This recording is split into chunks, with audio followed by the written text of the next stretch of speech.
Yep. That was good. Nice. Thank you. Okay. You were in Alaska, I agree. Yeah. Did you go up like and do like a? Yeah, we flew up. We were with my brother-in-law and his wife. Okay. And he's got no high school, but he just lives in Bakersfield. Oh. Yeah.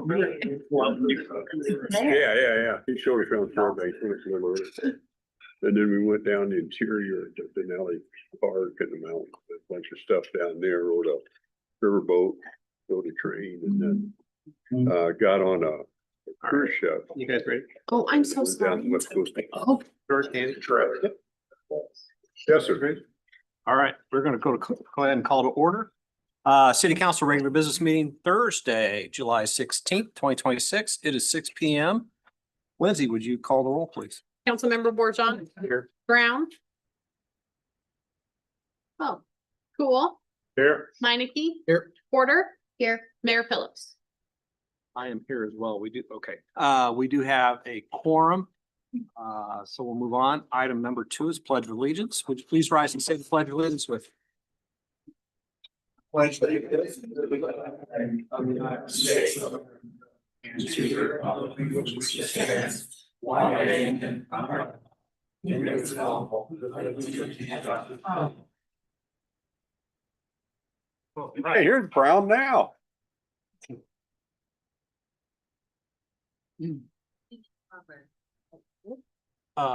Okay, item 3 is approval of the agenda. Would anybody like to move any of the consent agenda items to the regular agenda? Hearing none, can I get a motion to approve the agenda? Motion. Second. All right, motion by Cool, seconded by Porter. All those in favor say aye. Aye. Those opposed, same. That motion carries. Item 4 is welcome guests and public comment. Thank you for being here tonight. We appreciate you participating in local government. At this point, we'll open up the dais for public comment for any non-agenda item. You want to speak to an agenda item, we'd ask that you wait until then. We'll give you a 3-minute time limit, but realize we can't take action on those items tonight since they aren't on the agenda, and taking action would be a violation of open meetings law. Also, if you'd like to comment on any item in the consent agenda, now would be the time. Are there any takers? Oh, They are Would gonna you say state, something. would you state your name and address? Arthur Proudy, 1034 Wedwood Drive. Every time it rains hard, water runs from the field down the street, my street, and it goes underground about 3 houses down, and it's washing out the dirt. And in one neighbor, it shoots out of the ground like a good foot right out of the ground. Okay. And so he keeps plugging it up, and every time it rains, it washes it out. Okay. All right. Thank you. Thank you. Yes. Yep. All right. Thanks, Art. Anybody else? Hearing none, we will move on to item number 5 is consent agenda. Can I get a motion to approve the consent agenda? Motion. Second. Motion by Borjon, seconded by Meineke. Lindsay, would you please call roll? Councilmember Borjon, Yes. Brown, Yes. Cool, Yeah. Meineke. Yes. Porter. Yes. All right, that motion carries. Item 6 is old and new business for consideration, discussion, and possible action. Item A is a public hearing regarding an amendment to the Norwalk zoning ordinance to amend the legacy plan unit development by adding 0.7 acres to parcel 26 and 1.41 acres to parcel 24, all originally located in parcel 28. This public hearing has been canceled since we had published it in the newspaper. We needed to leave it on the agenda, but it's in a cancel state, so we're going to move on to item 6B, which is a public hearing regarding an amendment to the Norwalk zoning ordinance regarding the reconstruction of non-conforming structures on residential lots. We'll go ahead and open up the public hearing at 6:03 p.m. So back in April, we had the final reading of a zoning amendment that addressed the replacement of structures. The situation that caused that amendment was residents weren't able to replace, like in the event of demolition, fire, or other damage. As an example, an unattached garage on its current footprint. The amendment change that was approved only addressed structures in Gordon Heights, Westwood Estates Plats 1 and 2, and Norwalk Knolls Plats 1, 2, and 3.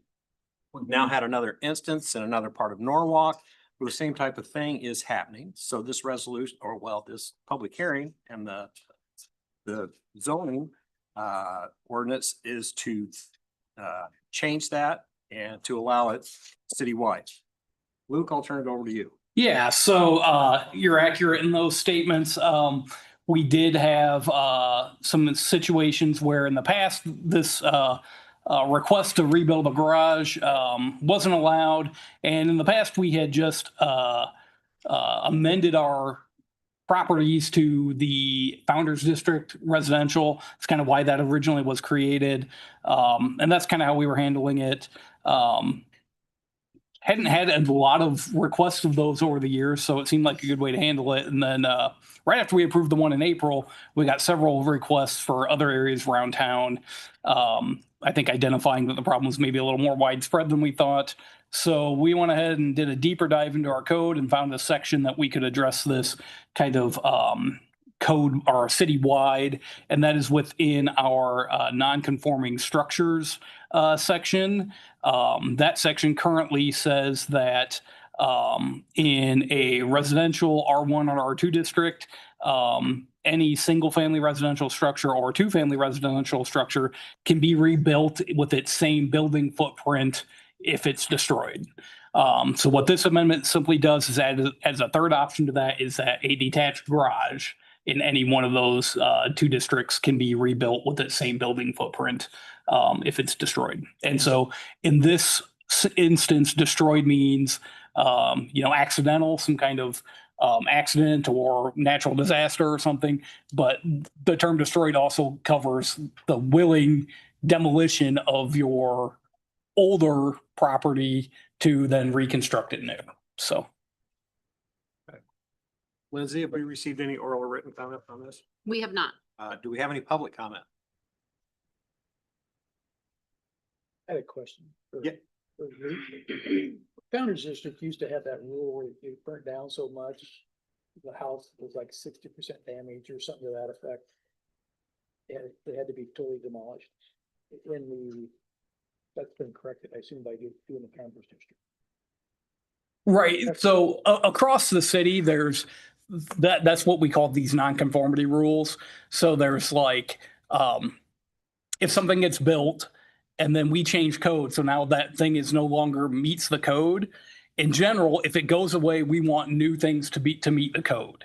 So a new industrial building, a new apartment building or something, we want those to meet the modern standards. Our code right now gives two exceptions. In the R1 and R2 district, single family homes and duplexes can get rebuilt the way they were originally built. So they don't have to follow the new code. What this code amendment does is adds detached garages to that list of things that can be rebuilt as they originally were. Now, that's just spatially as part of zoning's concerned. Any building fire code things that have been updated, those have to be followed under the modern standard. I thought you were going way back. Yeah, I think, prior to just blanket being able to be allowed to be rebuilt, there were some occasions that were our ordinance, and I think there were a couple of rebuild situations back then also, where they picked a certain percentage. Like in case okay, if it's more than 60% destroyed, well, it's considered a rebuild and you cannot rebuild because it's because it's non-conforming. Whereas if it's only 40%, you could rebuild it because you're just more or less repairing the old structure. You're not creating a new structure. And I think we've kind of gone away from that in the single families where as long as you're building on the same footprint, you can rebuild. Thank you. All right, anything else? So do you think, Luke, that this will cover most of the situations you'll have come up that? I do believe so, yes. No flexibility? Yep. Thank you. Okay, anything else? We'll go ahead and close the public hearing at 6:08 PM. Item 6C is the first reading of an ordinance amending the Norwalk zoning ordinance regarding the reconstruction of non-conforming structures on residential lots. So we just had a public hearing on this. Luke, you got anything else? Nothing else? All right, discussion or questions from council? Motion. Huh? Motion. Okay. Second. Motion by Cool, seconded by Borjon. Any further discussion? Hearing none. Lindsay, would you call a roll? Councilmember Brown, Yes. Cool, Yes. Minneke, Yes. Porter, Yes. Borjohn. Yes. All right, motion carries. Item 6D is a resolution approving a 28E agreement between the city of Norwalk, the city of Des Moines, and Warren County for the Southwest 28th Street Public Maintenance Project. So this is a weird situation, but here goes. So Southwest 28th Street is located in the northwest section of Norwalk. Half is owned by Warren County. The other half is owned by the city of Norwalk. Southwest 28th Street connects to Acorn Street, which is actually in the city of Des Moines.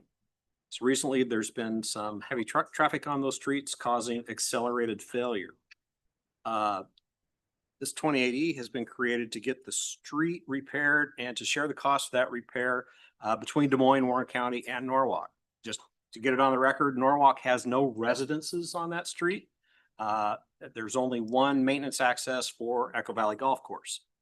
There have been conversations between Warren County and Norwalk to put an embargo on that street, which would establish a weight limit for the street. An embargo is a common tool for situations like this. The embargo will restrict heavy truck traffic, which seems appropriate given the established residential land uses served by that street. There is a clause in this resolution that indicates we won't start repairs until the embargo is in place. And we're going to address the embargo later in this meeting. For this agenda item, we're looking for council to approve a resolution establishing the 28E agreement to share costs and management of the street repair. Wayne, I'll turn it over to you. Thank you, Mayor. As the mayor mentioned, the north-south portion of Southwest 28th is half Norwalk, half Warren County.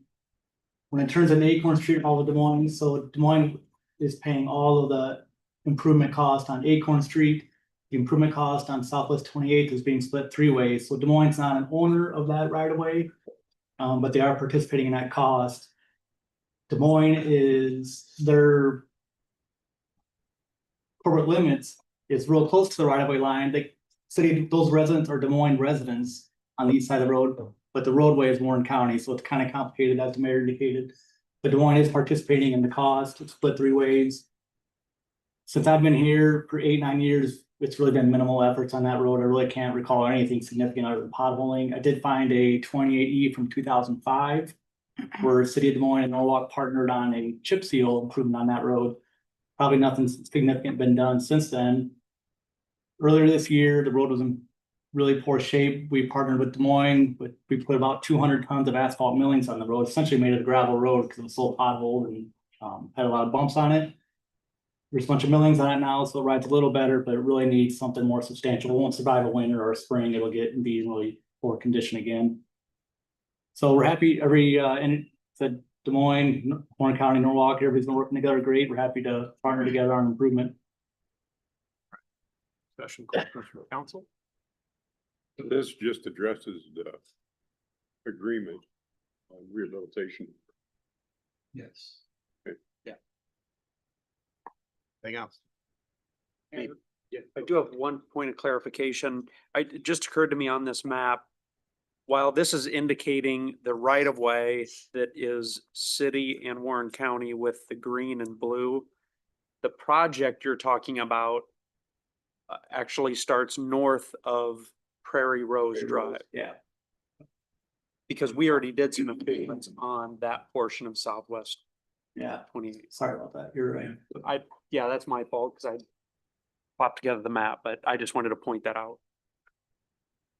Other questions? Do we have any public input? Yeah, come on up. Please state your name and address.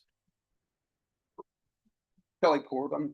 I own around 10 acres at 9047 Southwest 28.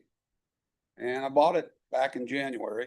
It is zoned ag, which is kind of the type of use that I've been doing. And I know that I'm definitely adding some heavy truck traffic there. And I think it's where some of the complaints have been coming from. But I guess the road was in pretty darn bad shape, you know, forever. And just like Wayne said, I don't think anybody's done much to it.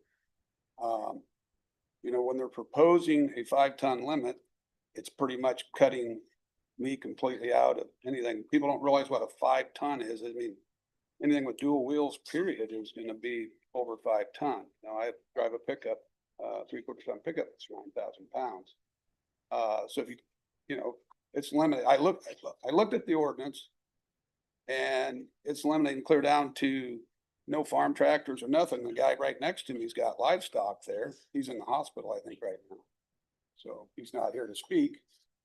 And the other ground next to him is, I think, in the Lamar Cothy estate.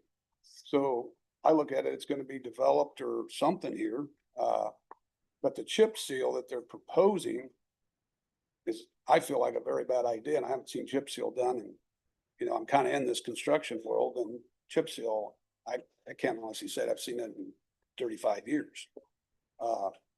It's just kind of a tar with pea gravel on it, kind of like a dust control thing. So there's no strength there.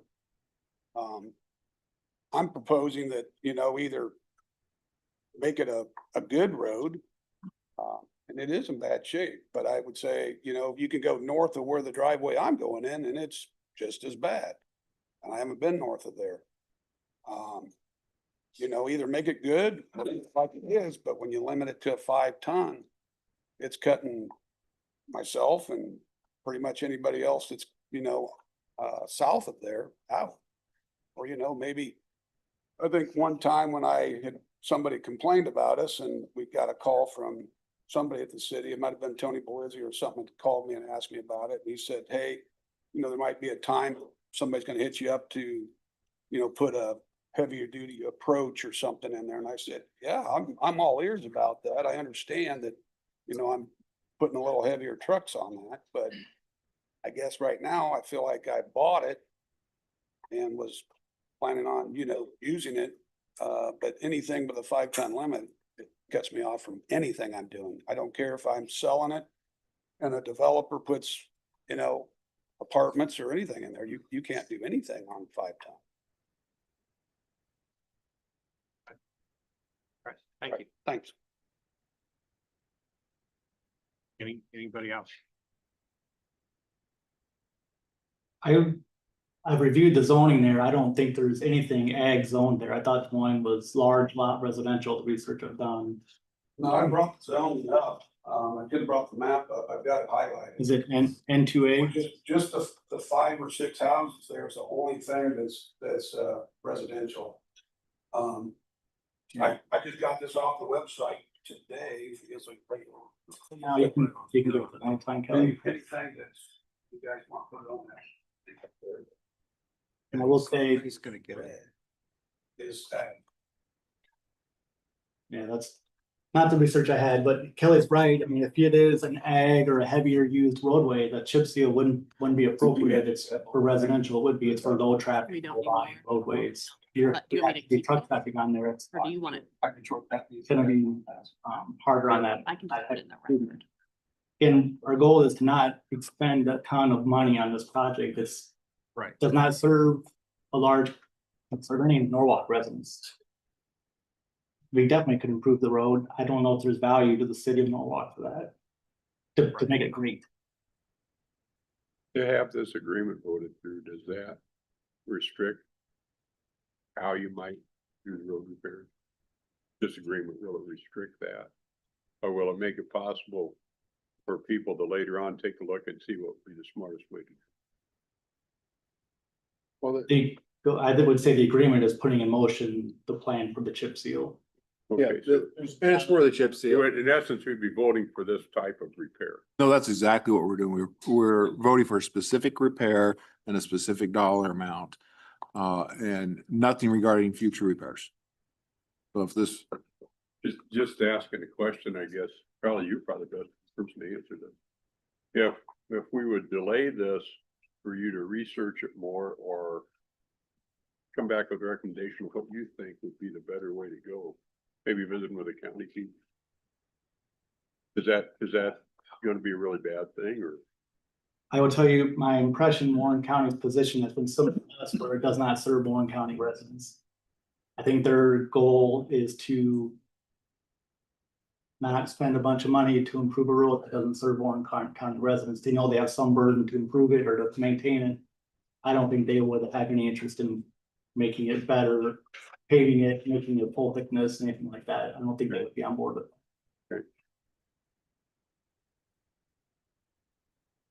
I think right now, I've been told by Wayne that for Warren County's half, they've already put the weight restriction in place. It might be In place, yeah. and already placed signs on there for the weight restriction also. And then we're kind of bleeding in the next subject on the agenda, but that's okay. I mean, it's still on the agenda, so it can be discussed now. But I think Warren County's already put the embargo on there regarding weight and, When I was reading this, it looked to me like, unless I misunderstood, that farmers could still drive tractors on there. And, the embargo wording that we've got in our ordinance, does have allowed uses, and part of that is, exceptions like that. Let's see, let me pull it up there.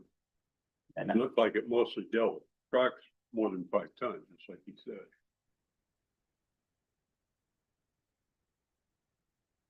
Well, the two that, I'm doing very quick review of the Des Moines zoning map.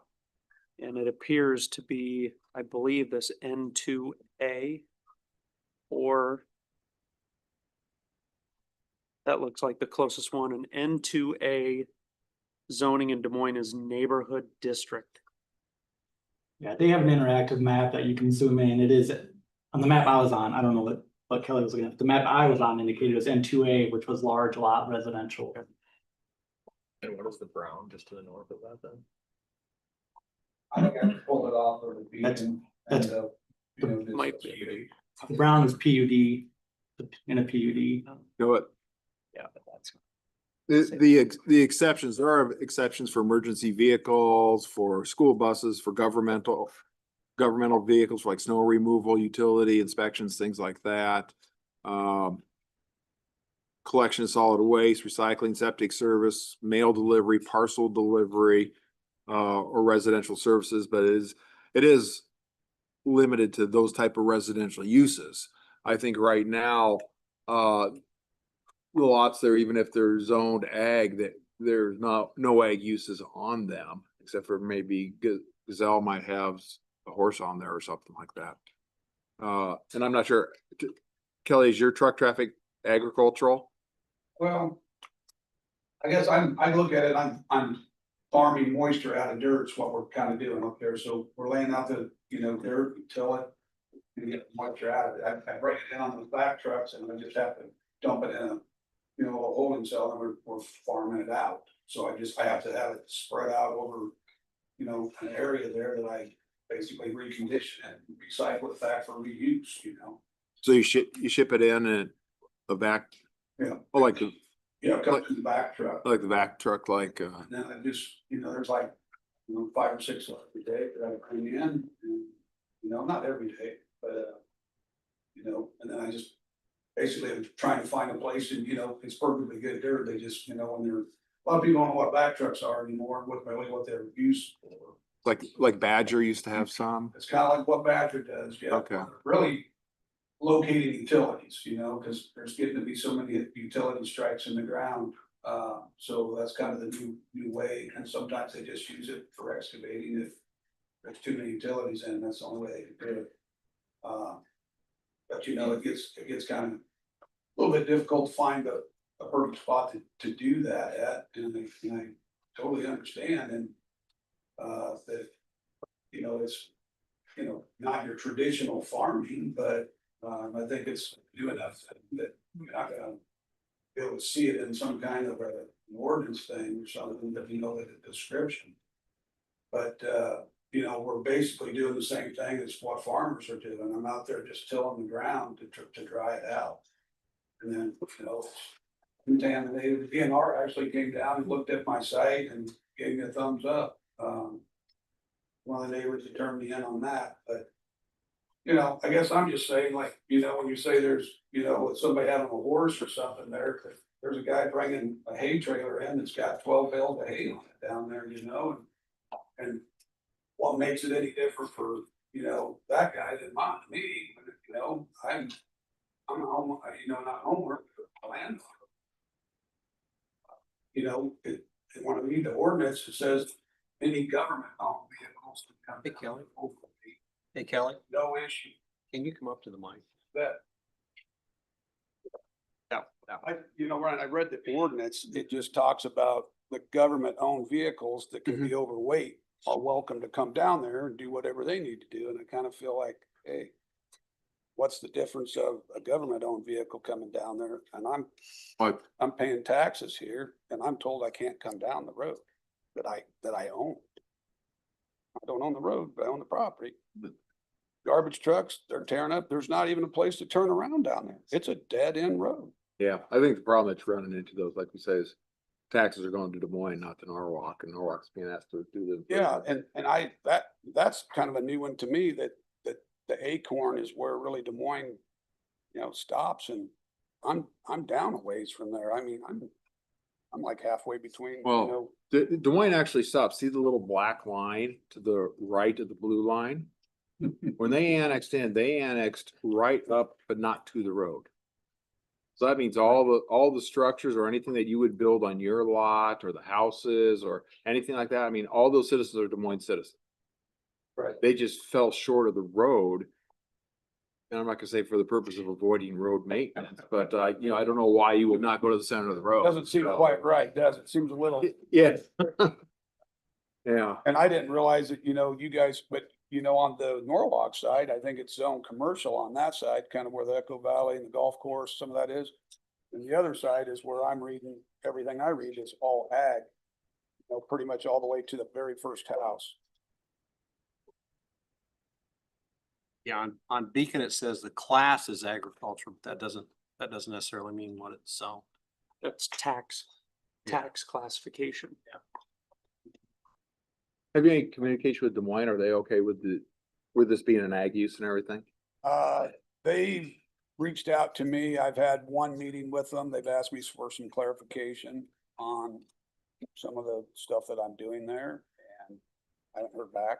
I just actually sent that off a couple days ago, but the meeting actually that I went to of them at first, I think they were unfortunately being told that I'm dumping something hazardous down there. So the guy gets there and, you know, starts talking to me. And when I, you know, went down to City Hall with them and, you know, told them like, hey, I'm here to talk about anything. And they were a little more agreeable after, you know, I explained what we were doing and how we were doing it. And, you know, gave them pictures and they took a few pictures. And they haven't been, he indicated that he doesn't really know how to classify the use of it, you know, because it's kind of a newer thing and it doesn't fit in. You know. We have had communication with Echo Valley to explain what this topic is, what kind of need they have for use of the road. And they indicated it was very minimal at one point in time. They said there was some kind of an access drive that they would go down to periodically, but they couldn't really identify the last time they used that access point. So it seemed like they had very minimal need for use of that road.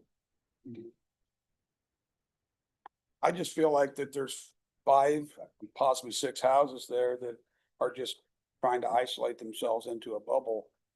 And, you know, I think it's inevitable that, you know, all that ground around there will be, you know, especially with the Lamar Cothy stuff, he owns a bunch of that right there, I think. You know, but there's farming going on with that. The other guy has, I don't know, maybe 10 horses down there.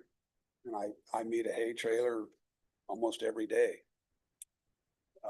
Going up and down with, you know, sometimes just a single one with a tractor, but there's hay trailers sitting there right now. Livestock trailers. Gothi's is tillable. Tillable ground. Yeah, they're tillable there. Yep. You're gonna have big equipment come down that road. Probably my property and the other guys is, I wouldn't say they're really great for tillable.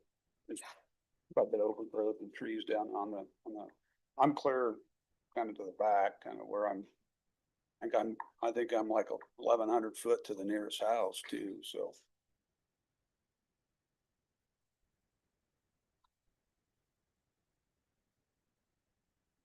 Questions?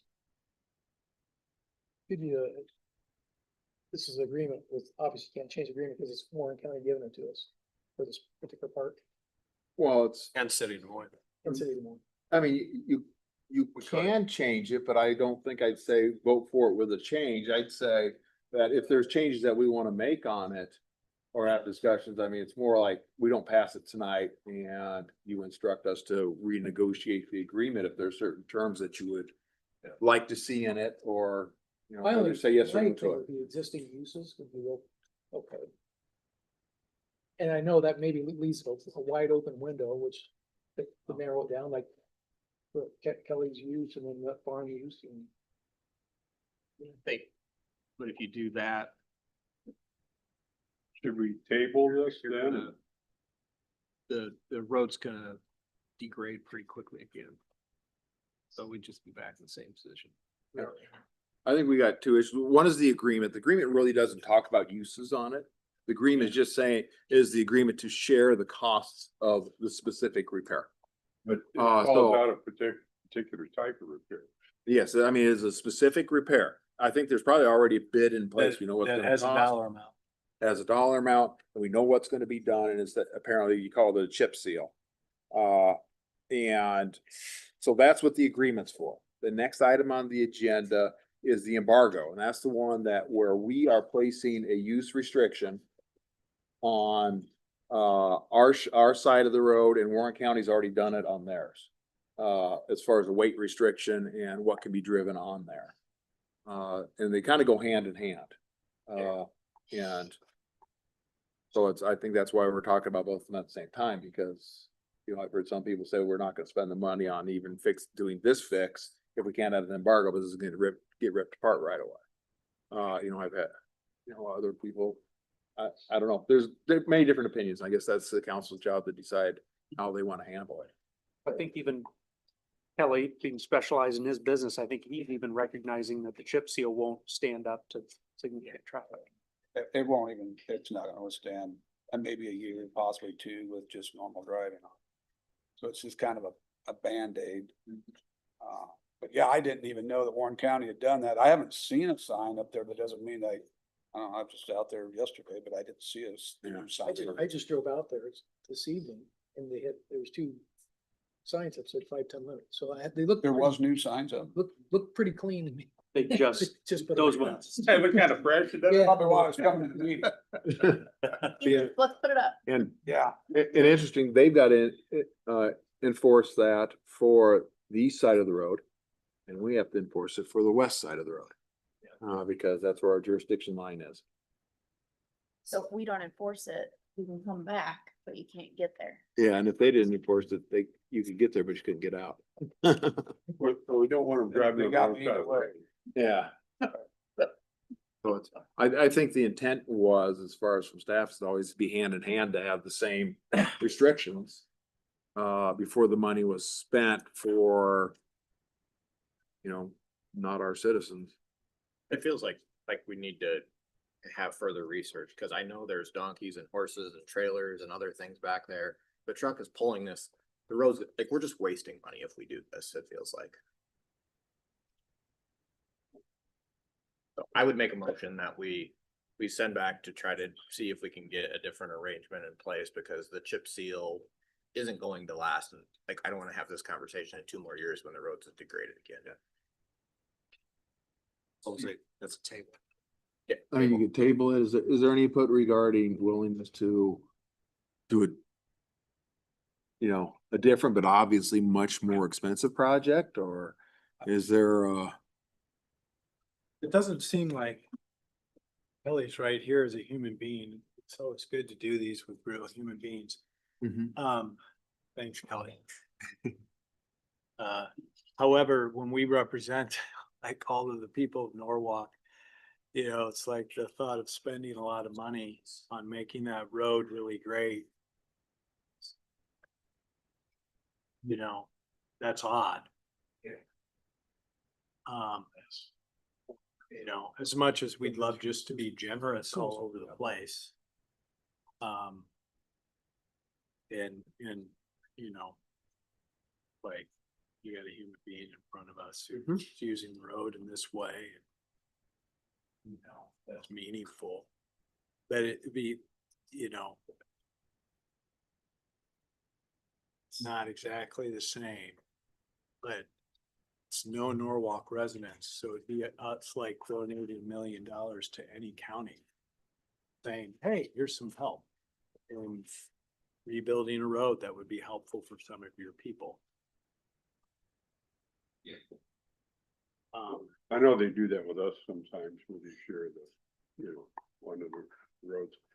I guess I was wondering in my mind though, why this couldn't be a gravel road, really nice gravel road. That's what I was gonna bring up, right? I was grew up on a wondering farm s- on a gravel road and it was plenty fine, right? I mean, until something starts to develop there. Right? I mean, if something starts to develop there, then I could see Des Moines coming back to us and saying, hey. Usually if we table something, Mayor, it's with some sort of direction, we're gonna get further research or we're gonna do something else. So I guess if we table it, I wouldn't mind having some pretty specific direction on what we're gonna do, because I just know that we're gonna walk away from it saying, well,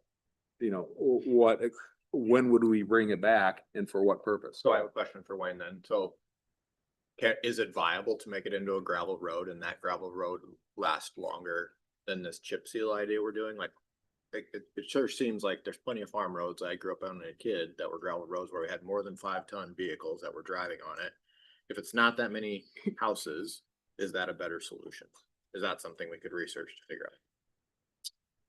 It's an option. I don't know if it'd be better, if the road was residential traffic, I think the chip seal would be fine. It's the heavy traffic that hurts it. And heavy traffic is hard on gravel roads. They're not maintenance free. Yeah. And even if you have heavy traffic on it, you're on that maintaining that. The issues you're gonna have is the spring, usually it's spring. On gravel roads, that's where you got your problem. The road lasted a long time. I mean, it wasn't great. It lasted a long time with a chip seal on it. Lasted 21 years before he came back.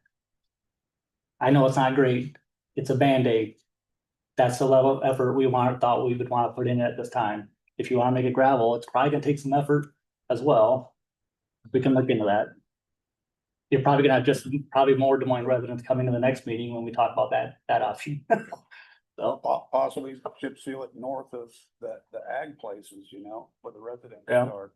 yeah, That might possibly make everyone happy for the moment. I mean, I know it's not a fix to go up the hill there, but there is a construction project right now that's on the back of Echo Valley there. And I'm sure if you've driven it, I mean, it's still going on, but they've put a temporary deal in there. They're doing a bunch of damage to it as they come in out, but they got mixer trucks and all that stuff. And it's a resident right here on the Norwalk side. It's somebody's. Denny and Sarah Bull. Yep. Yep, there you go. There's an addition on their house. Yep. Yeah, Oh, but that access is very temporary. Yeah. Yeah. Yeah, but I'm just saying, if it was chip sealed, it would be gone. And so if there's another person that does that, or, the tractor and the guy, it's gonna continue to, downfeed his horses and take his hay or, whatever, there's gonna be damage there.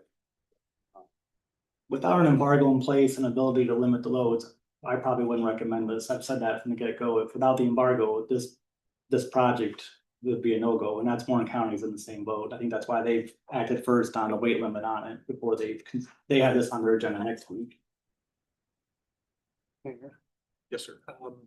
We've done other projects with Des Moines. They were a participant in the traffic signal that we did on Highway 28. If some of you may recall, that's been a while ago. So they've been good partners. Wayne, do you think maybe with Des Moines, with this primarily being residents, property taxpayers that are impacted by this road that are in Des Moines, do you think we could offer up for them to make a proposal? The people we've been dealing with have been good and open-minded about it.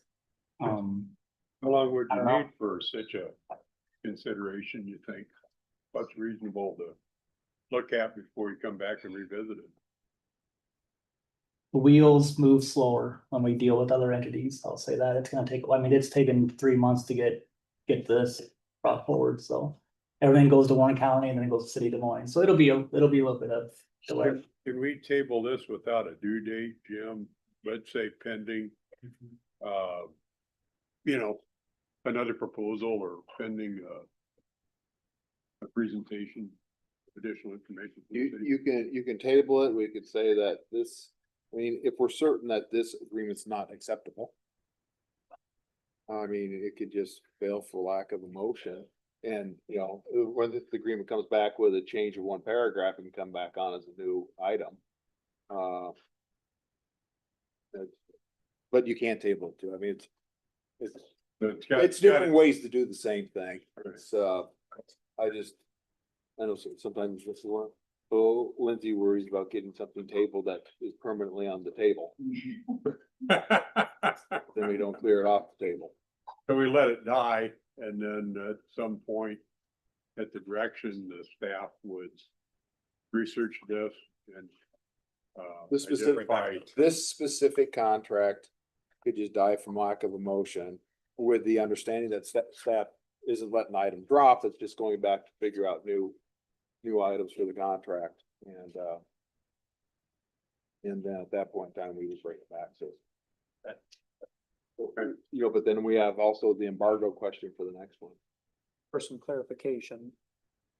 My sense is that I feel like if Kelly were to have good communication with Des Moines, where there's some understanding between those two entities on how the road can be used, how the land can be used. That's good, and there's a proposal on the condition of the road that matches up with whatever our financial input would be. If that were to come forward, addressing all those items, I feel like that's about the only way that gets this over the finish line.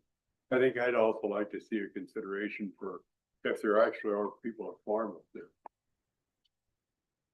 I remember going through there, before, and I did see a farmer up there. And, yeah, a lot of other things around the place, but Yeah, there's farmer. one guy that has some livestock, that's the same individual who's on the south side of Beardsley Street, up about 2 or 3 properties, that has all the chickens and horses and cattle that get out on Beardsley every once in a while. Yeah. He owns that same property.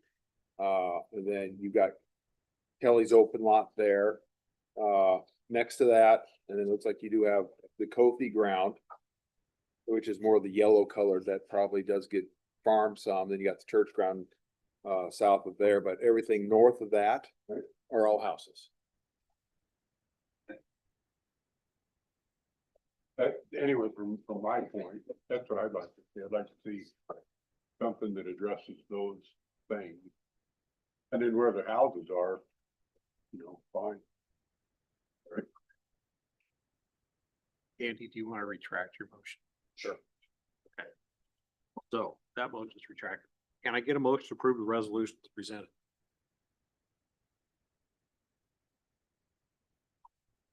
Hearing nothing, it dies. All right. Moving on, item 6E. If I can get back to item 6C is a resolution endorsing an application to the Iowa Department of Transportation for funding through the Revitalize Iowa's Sound Economy Program for the Delaware Street Extension Project. So part of our agreement with Tract is to pave Delaware from right around Michael Foods, heading west for about a mile. Tract has agreed to pay for half of this, and this RISE grant will pay for the other half. Holly, I'll turn it over to you. Pretty good deal.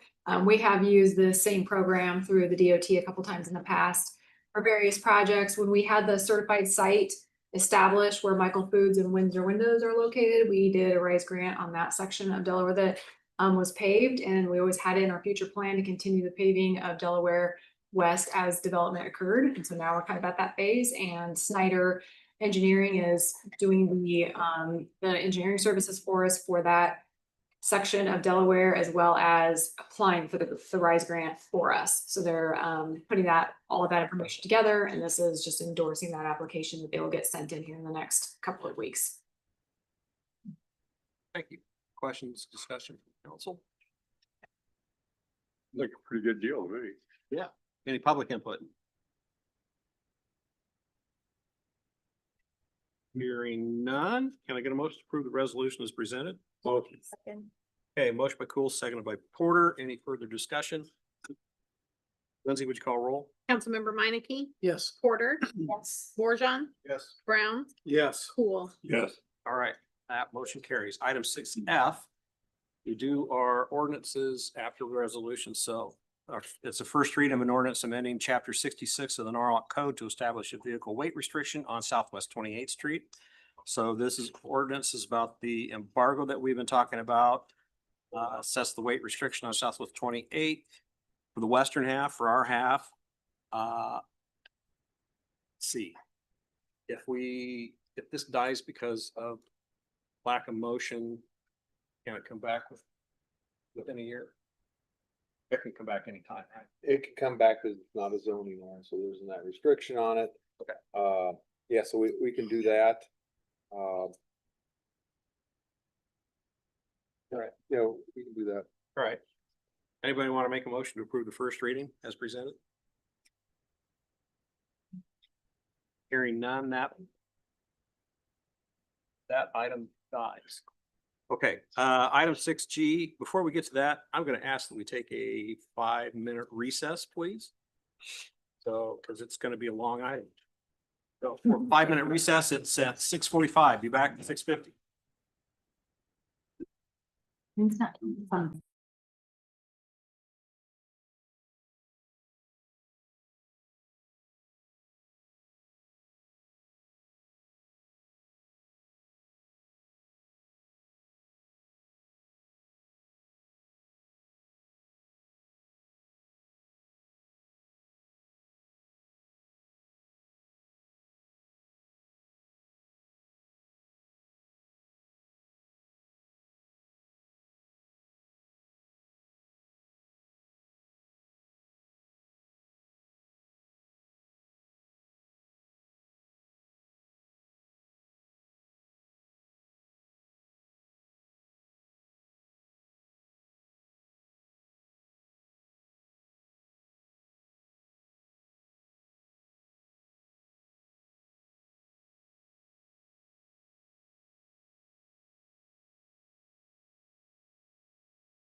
Ready, Lindsay? Yep.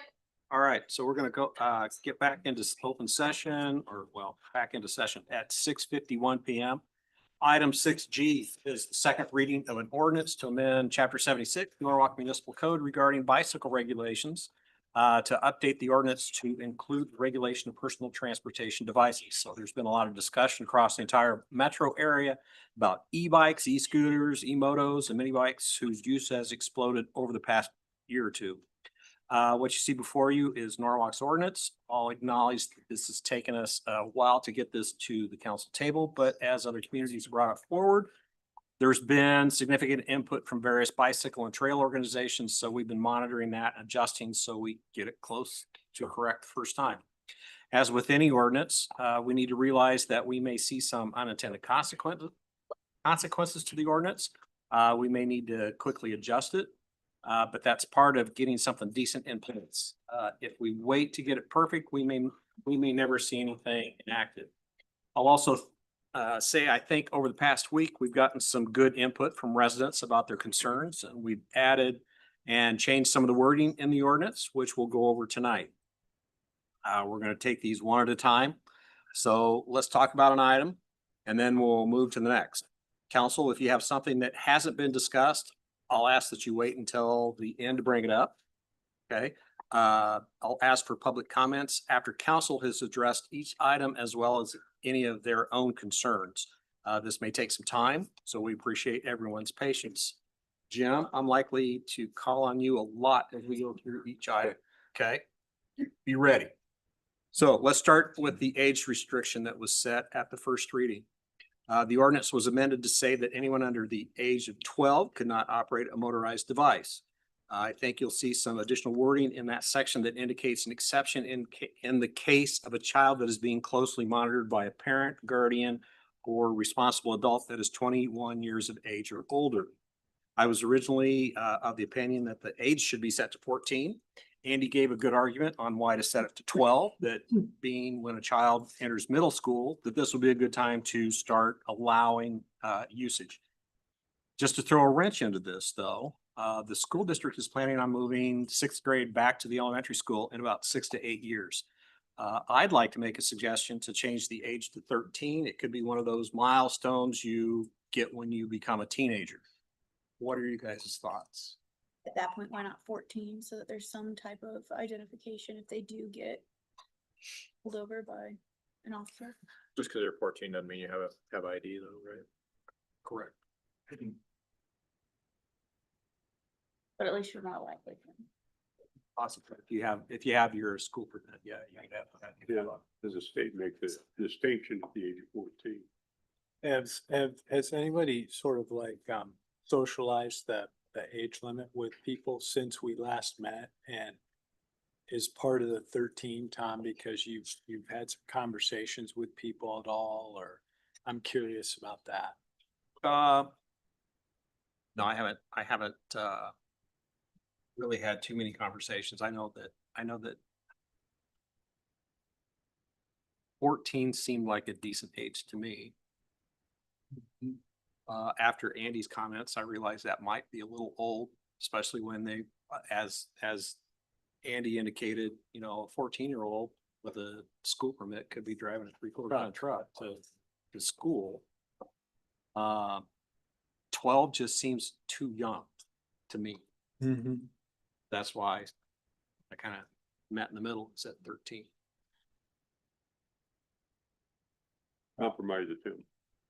You would think though, 14, unless they're directly supervised by a parent or guardian.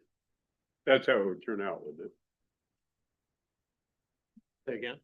If we changed it from 12 to 14 years of age, it would be, you have to be 14 years old unless you're directly supervised by a parent or guardian. Yes. Regardless of the age, you can use a device if you are directly being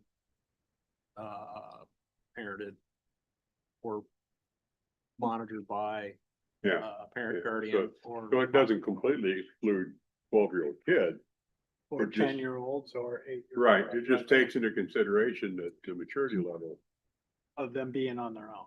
Yeah, Which living in a neighborhood full of children, that's the majority of this issue at hand is the lack of parental supervision with children on motorized vehicles. So So that's what- where I see that.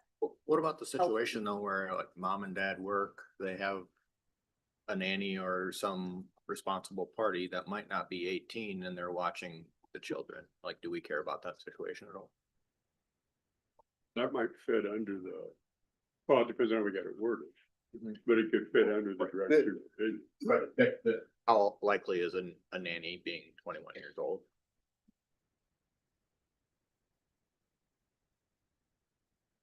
But if the nanny is under 18 though, you have children watching children. Agreed, right? And so In, I was gonna ask a question differently. Where does the 21-year age come from, right? But like, Yeah. at what point does you become an adult? I don't know. So 21 is, That's a good question, you Yeah. know it? but as far as where 21 came from, I put 21 in there. I mean, yeah, and certainly it is a matter for council to discuss if they like the wording, but it is ultimately them, the council deciding what they want. I go to the rec center and I see my son there. There'll be younger kids there being supervised by other, maybe air quotes, children, right? But the parents are entrusting and expecting that, right? And so, I don't know. That's a hard one for me, I guess. I totally understand I think it's a good provision to have, if somebody's watching it, younger children can do that. But what's that limit to? I think that's hard. I guess I'd feel better if it was someone a little more mature that's controlling the situation. Agreed. I'm not saying that they gotta be 21. I'm not saying that. I mean, they could be 18, I suppose, or whatever. But you had a good question you asked earlier, though, when you said, when are they mature? I've dealt with 49-year-olds that aren't mature. So I mean, right. it's pretty ambiguous, but we're just trying to make the best guess we can to kind of shoot for in the middle. The other communities, Tom, that have passed some legislation ordinance, do they have age restrictions? I think we're unique on that.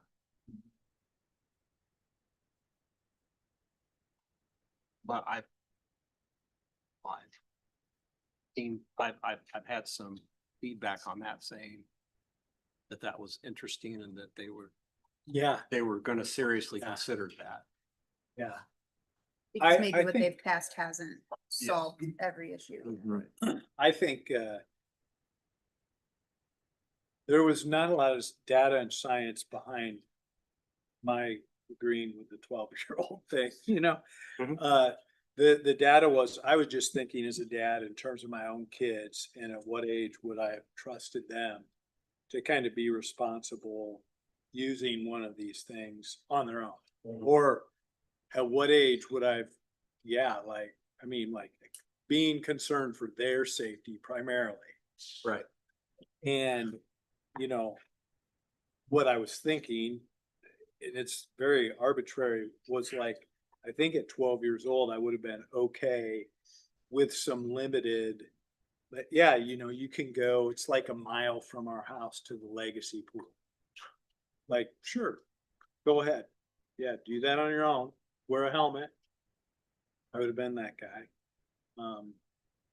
And like, it's a privilege, honor it. That was all that was going through my head. Yeah. And so like, we're not talking like a lot of like academic level research. And you know what I'm saying? And we're not saying that if it is 12 and a 12-year-old is riding one and and they're acting recklessly, that they can we still cite them? Yeah. Yes. So. Yes. Which I would have been all for. Like if my kid was being reckless and they got cited, it'd be an awesome opportunity to have a good conversation with them. Yep.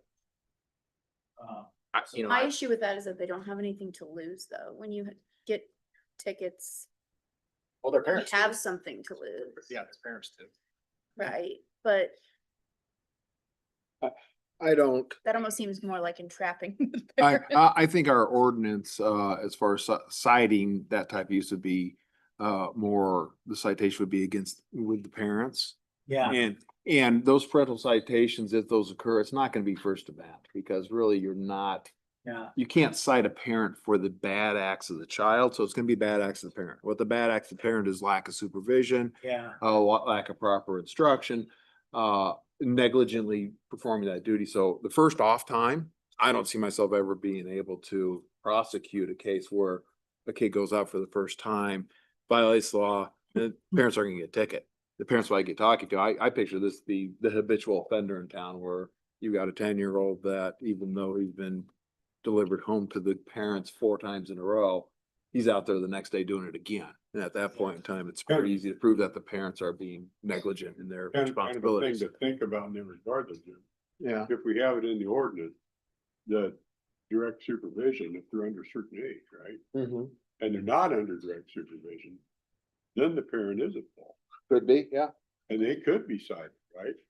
Well, it's all just a measure of, failure to properly supervise. You wouldn't have to feel bad about Yeah. it. You know what I'm saying? Because that's the law. Right? Mhm. If you're gonna Yeah. let this kid under a certain age, whatever. That would be another aspect of Be out there. proving it, yeah. You're responsible to make sure they're supervised, that they're not being stupid, Mm-hmm. right? And that's hard sometimes, right? I mean, Not be stupid. it's the nature of a kid, right? Left alone. Let's just see what they can do. It just is. That's the nature of a child, because they're learning, right? They're experimenting. It's an adventure. Nothing bad's ever gonna happen. Not in your mind. What bothers me most about this is that this isn't saying that children under the age of 14 can't leave the house. Like, there are other modes of transportation that are arguably even healthier to build muscles and get some physical activity Human power. that are human powered. A kick push scooter, a bicycle. Like, this isn't, that's what bothers me about, we're weighing safety versus convenience, and that doesn't make sense to me. So I think pushing that age needle to the older rather than to the younger makes logical sense to me. I mean, I'm fine if we wanna move it to 13. I'm not. It's, yeah. Well, 6 or 7. Pick up another vote for 14. What's the discussion? And, yeah, it could change next year, right? Yeah. Cause we're just trying to get I know. our best. Trying to stamina get right it, now. trying to get it rolling. Yeah, cause we will get parents who bought their kids scooters. Who are, you know what I mean, under 14, and they were going to be mad, It's better than a Well, $14,000 golf. which is fine. We can look forward to That's this okay. Christmas. And, Well, it's fine. Fine. because there are other modes, like all of us used to do, we used to ride our bike. Before that. Right. To someplace. I will And say, bike's cheaper. I warned them in a mayor's moment in November. Yeah, That's good. coming. It's coming. Don't buy this for Christmas. Buy it. I was gone the last meeting, but Yeah. state didn't pass anything in the legislature about any of this. They did not. We were hoping the state was gonna pass something. Well, they changed, I know they made some changes to the definitions of like a class 1, class 2, class 3. And I think they changed the wattage from less than 750 watts to 750 watts or less. I believe you are correct. The point that I wanted to add is that just today we received an update from the League of Cities, and they said that e-bikes, e-motos is likely to be a key topic for the next legislative session. I had heard that at MAC on Tuesday that yes, it's going to be right up at the top, but let's get something in. And if it's working for us, let's take that to our legislators and say, this is really working for us. So yeah, you were missing. We had discussion about, do we restrict based on age and using motors, and the idea is that, okay, under a particular age, you can still have a human powered device. That's not a problem.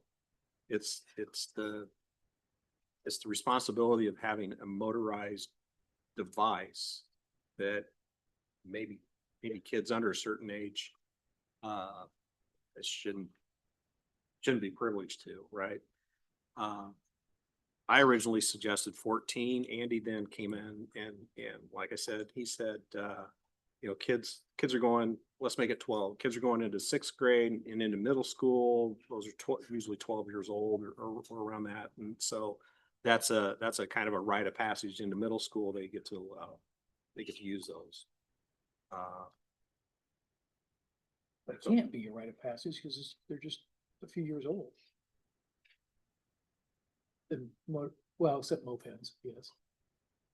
Which I had somebody talk to me about a moped. They said they had to take a class on mopeds before they back in the day. Yes, still that is true. So, Yeah. Maybe hopefully the school will train, not put anything on the school, but maybe they would have a PE class to train kids or teach them safety on motorized scooters or something like that. Interesting. Holly Johansson and I were having that conversation just a little bit ago that maybe at our next city school meeting, we should bring it up to the school that maybe if the kids aren't wearing a helmet, they don't let them in. You know, they can't use it or something like that. And maybe. I provide driving some up here training. tonight, there was a little gal, and looks like her sister, Would, on a motorized, electrical motorbike, yeah, mini bike. I couldn't tell you her age, but 10 maybe. Yeah. And the little kid was probably 5. Yeah. The little kid had a helmet on, the other one didn't. Yeah, that's just like, Tom, is there any wisdom in asking the school their perspective on an age restriction? They would probably have a good insight to like when it starts to happen. It feels like Yeah. when they're riding them to school and stuff. I'll send it to them right now. Yeah, we'll so we could kind of we could keep it at 12 for the moment. Yeah. And then we know we're gonna have another reading. correct. Yeah, we could, yeah, Change it. yeah, If it's, yeah. yeah. How about for the age of the responsible adult? You want to leave that at 21 or change it to 18 or 19 or 16 or 14? Yeah. Let's just change that to That 12 too. A bunch of 12-year-olds doing whatever they want. So what do you, Monitoring each other. what do you think? I think 21 is too old. I think the example I brought up, like we're gonna have a situation where the mom and dad are working, right? And somebody's gonna be watching and they're probably not gonna be 21, right? And so I don't know what it should be, but 15, 16, 18, and I just don't think 21 is the right age. I would think 16 to 18 range, somewhere in there. I would probably pretend to be 15 or 16, in my opinion. It's 16 been probably. quite a while since I've gone through all this. What is the age where you can have more than one person in your car? At 16, at 14 and a half, you actually can. You have a sibling. Oh, just But sibling going, right, so not. Just one, just back and forth. one When do those non-related go person away? to school. I believe. Is that- That's 16 if you don't have any violations. You can go from isn't that right? Yeah, I think it's 14 and a half, like, cause my son could pick up someone that's right next to us and take him to school that's non-related, but I don't only think- 2 indirectly. Yeah, but not another person. It's just one. Just one. Right. Yep. I know this because my best friends were twins. So quite hairy. I just where does where do the years and decades and generations of studies come that allow a 14-year-old to have a learner's permit? And 16 is when you get your license, and 18 is when you're considered a legal adult, and 21 is when you can purchase alcohol. 25 is when you can rent a hotel room or whatever it is. There's gotta be, that's where I'm coming from with these numbers. There's gotta be research and cognitive development and adulthood and adolescence. Those numbers are there for a reason. I would say the 14 is there primarily for the farming community, so Right. that those farm kids could do chores. And by the time they're done with chores, the bus has already gone by. Mhm. So they had to have a way to get to school. So that's why the school permit exists. Traditional. Yeah. So then why is 16? So then what would be the theory we think 16 is when you get your license? 16 is when you enter high school. And so, and there's some responsibility there, and it's as you get into activities, it's getting to school before activities, it's staying after school before activities and getting home because the bus wasn't there. That's what I'm. So in Iowa's minor restriction school permit, you can have one non-related rider, but only one at a time when driving without adult supervision. Okay. So at 14 and a half, you could have a non-related passenger in a school. It's just an interesting way to think about Yeah. this. What do you think? Leave it at 21, change it to 18? I don't think 15? 15 or 16-year-olds want to hang out with 12-year-olds unless they're probably getting paid, is my opinion. So I would be in the preference to put it to 15 or 16. I would think a 16-year-old. I like 16. At 16, I was picking my brother up from preschool and kindergarten. Okay. So can I get a motion to change the responsible adult age to 6? It's not adult, responsible, we'll change to responsible individual. Yeah, responsible individual Yeah. of 16 Yeah. years or older. Motion. Okay. Anybody want to second it? Second. Okay, so motion by Brown, seconded by Meineke. All those in favor say aye. Aye. All opposed, same. Okay, so that motion carries. We're gonna change to Can I have one more responsible question on individual. that? Sorry. Sure. So if we're gonna then cite someone, and they're watching them, it's cited, the parents that in place the permission or the person that's actually watching? That's a great question. Well- If, I think it's who's responsible for them at the time. Yeah. Would be my opinion. So if it's Yeah. a nanny, the nanny would get. I think we gotta call that out. People have to understand that, right? Yeah. Which just then puts more pressure on the responsible person that's taking ownership of the situation. And Jim's earlier point, probably not gonna be like first offense immediately, right? Yeah. Right. Okay, that was a great question. Yeah. Anything else about that item? Okay, so there was also clarification change that will allow usage on sidewalks and trails within parks and public property. This is only for sidewalks and trails, not on the grass. Jim, anything additional on this point? Are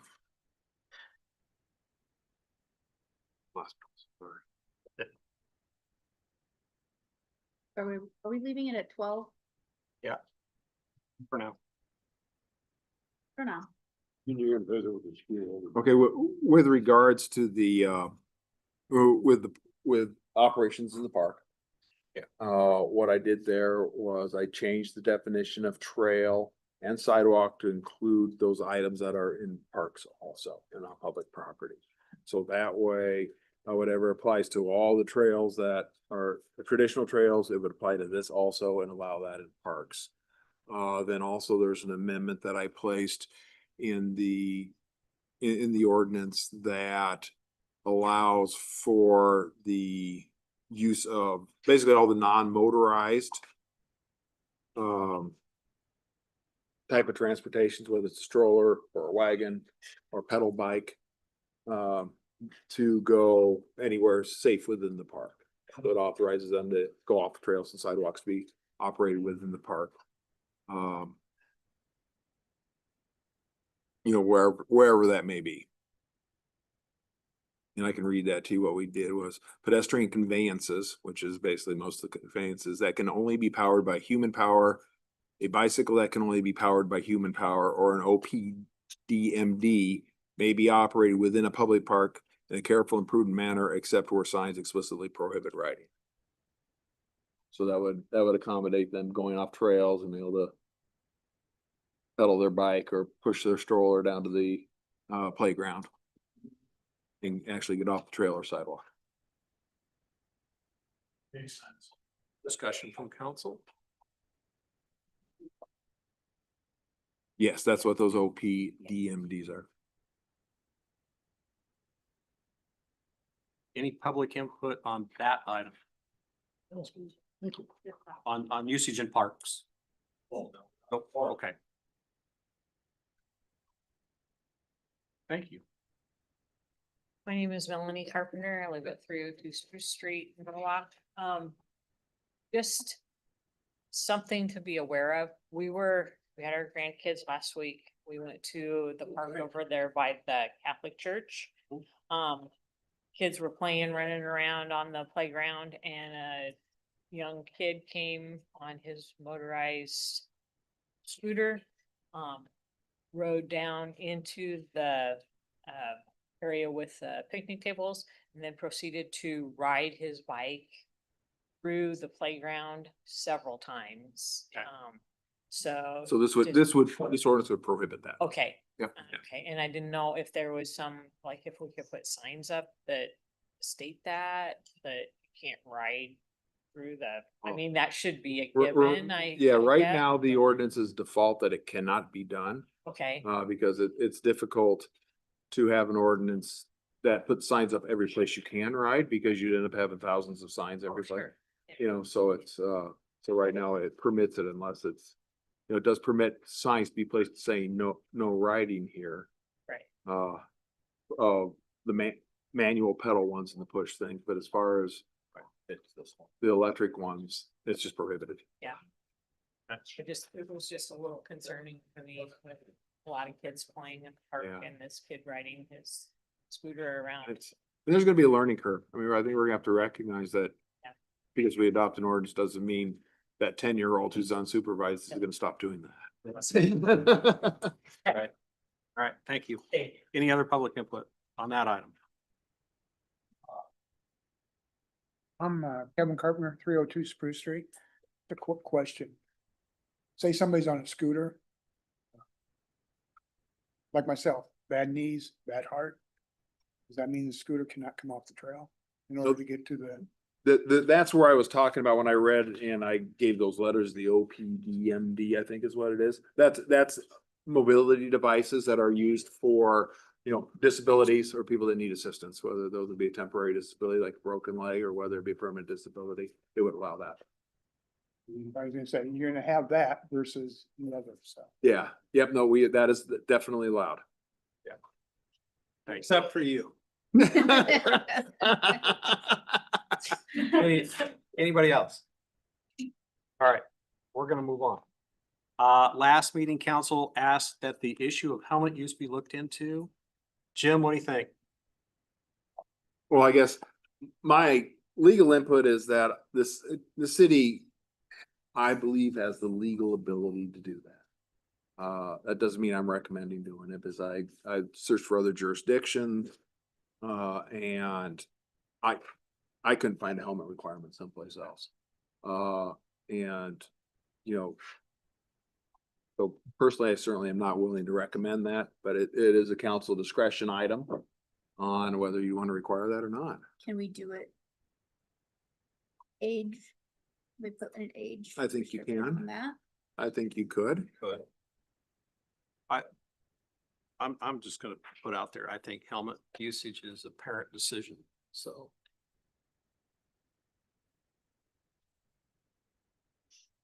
Yes, I'd like to see them. I'd like to just see the requirement. Would you put an age restriction on it? No. So no matter what the age, you have to have a helmet on. Yeah. Like, okay. What's everybody else think? I agree with the mayor. I hop on my bike and occasionally ride about 5 blocks without the helmet on. Okay. That's where I think the Why do age you do that? restriction is meeting halfway. Why do I do that? I've never crashed in my life. No, why I do that is because I've got my hat on and I'm gonna go hang out with my group of guy friends. Oh. And Quick transportation. it's just convenient. Yeah. You know, it doesn't make sense. I mean, why don't I just throw on my helmet and throw on my hat? It's just convenience. Cause when I go out and I like officially ride my bike, I always wear a helmet. You're going faster on the trail. Yeah, like if I'm like, Traffic. yeah. Right. Or if I'm going on for a workout or something, right, I always wear a helmet. So, You know, I used to hear that about seatbelts. oh gosh, right? Yeah. So it's the that's where we same. struggle with not requiring helmets at all, or feeling like we can't require helmets at any age or anyone, or Right, anyone, right. because we do require seatbelts. I mean, not at the city level, but Yeah, we're not the ones that say you have to. Right? correct. So. But you don't have 10-year-olds running around on motorcycles either. Well, now you do. Now you do. So- And then,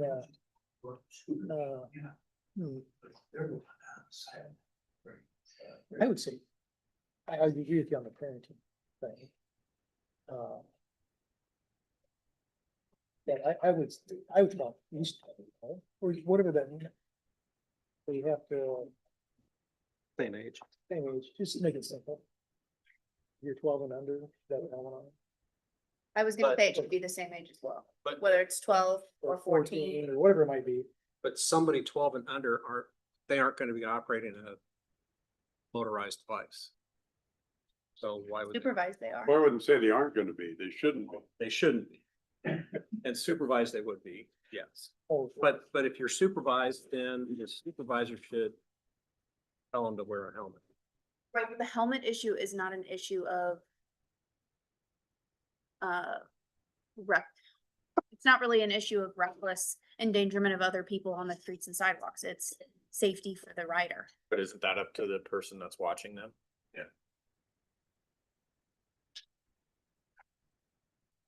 It's something to keep.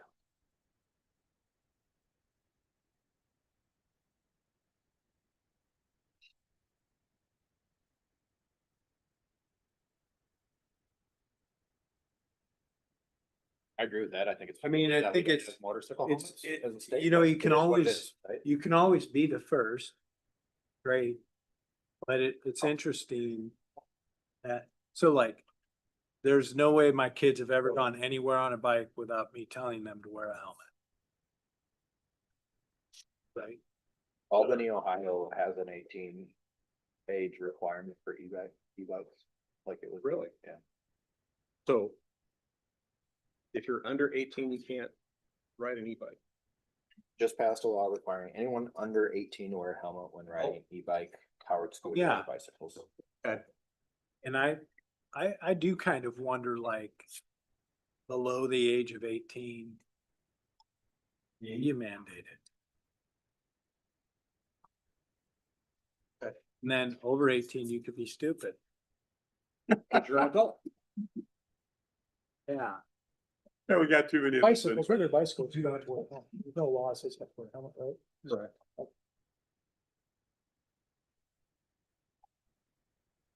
They protect you though. I wiped out, broke my shoulder, and I'm sure glad I had a helmet on, because Yeah. the helmet was cracked. They do. They do. I almost wonder if it's just better us not saying anybody about it, or what we say is it's up to discretion of the supervising person. Right? So then, yeah, that would mean nothing to me. Right. Regarding helmets. And And Jim, don't you get me wrong, said like, I think it's a you good couldn't idea for that find- too, but I just don't know if it's in best interest for us to say it. Jim couldn't find another place that had you have to wear a helmet code. I could not. Now, I didn't go around, open up everybody's code, but I did a search for helmet requirements. Central Iowa, I couldn't find one. Yeah, it's pretty wide open. Yeah, I know, I've worked in that arena. yeah.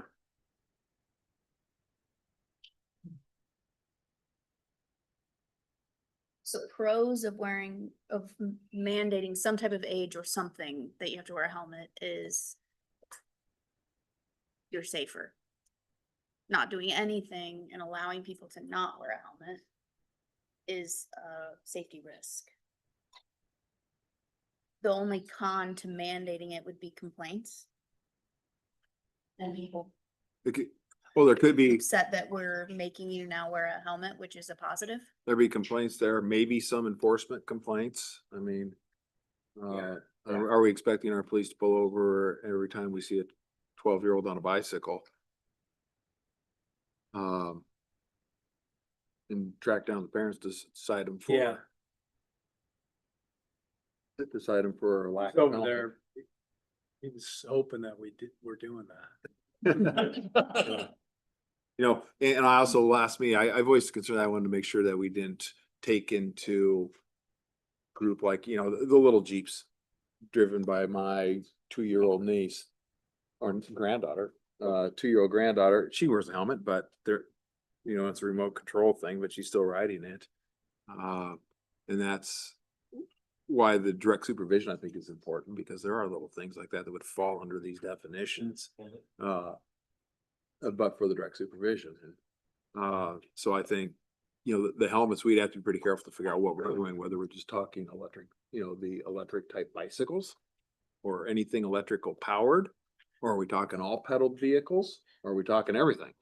So that, you know, the baby in the stroller has to be wearing a helmet. I know, no, we don't want to wear a helmet in the stroller, but you know, it's gonna be, if the council came to the determination of, yeah, I want helmets, I'm gonna start asking those types of questions, because we need to figure out how to succinctly write this so that Yeah. there isn't gray areas in it. I do want to make the comment that wearing a helmet on one of these vehicles, modes of transportation, isn't just a safety thing or a parenting thing. It's also affecting those of us that are on the road who have no tie to that person at all, right? Like I hit George with my car and he's on a bike, and the worst thing that comes from it is a broken scapula or whatever happened to you, and a cracked helmet is a hell of a lot better for me and everyone involved, but also me, than you not having a helmet and now he has brain damage. So it is affecting outside of just whether or not the kid wants to look cool without a helmet, and the parent on whether or not they feel like they need to enforce that. But you know, it's gonna happen. There's gonna be a vehicle accident with a motorized scooter. I see those kids flying down the sidewalk on scooters and there's no helmet on. And that's stupid. Yeah. I mean, that's just flat stupid. And so we should be able to have something in there that's reasonable, though, that there's certain uses that require helmets. I don't see anything wrong with saying, if you're riding a bike, if you're an electric scooter, if you're, you know, that way that you're wearing a helmet. I don't see what's wrong with it. You start asking the questions. And I'll do that. I'm okay with that. You know, Well, let's go. Are you leaning for or against helmets? I'd be leaning for it. That's more of a parent. I mean, I get what you're saying too, it's a parental decision, but I'm thinking, well, some kids don't have parents that are, quite frankly, and, Or they get around the corner from said parent and take it and off. they turn into little beasts. I hate Yeah, something they're when your real kids nice run at into home. that. Yeah, they may have. They get away from mom and dad and they're. I follow them though, actually. That's a separate issue. Are you leaning for or against helmets? I think, you know, I don't. My con is the policing of it. Yeah. That honestly, that's probably my only con under a certain age. Okay. I think most parents who are thinking about the safety of their kids, even though the kid may take it off, are now saying wear a helmet. I think most people, even who are going on extended bike rides, are wearing helmets nowadays. So what we're adjusting for are those kids who might not have Adequate supervision. yes. And I think effectively, and what we're saying is, well, we've made a decision for you. Okay, but so then we're gonna cite them? Yeah, I mean, that's what we would be signing up for. But if they're over 16 that, or actually over 14, we're gonna cite the kid, right? Yeah. Okay. Just to be clear. We'll be having fundraisers. buy helmets. This was gonna be that, which is fine, I guess. Yeah. All right, you better start asking your questions. Okay, what do we want this to apply to? What about traditional bikes? Yeah, that probably should have been passed a long time ago, in my opinion. So I would. Again, if we don't wanna enforce it with adults going from And- one neighbor's house to another. And I'm situation, saying underneath a certain age. then we can pick an age. Okay, let's start with the age. What age do we want? 16, 18, 14, 12? You got me in a corner. Cause I would say, just a regular bicycle, I mean, not wearing a helmet is just goofy. But I don't think, it's not a law, you have to wear it. And I don't know if you can get, a little kid can get the bicycle going really fast too, so. I don't know, I don't, kind of torn. I go back to, I don't think we want to have them have to enforce it. But they're already enforcing all these other things. Like, there's gonna be plenty of kids that are riding not recklessly with no helmet on. And do we want our police force taking time to cite those kids?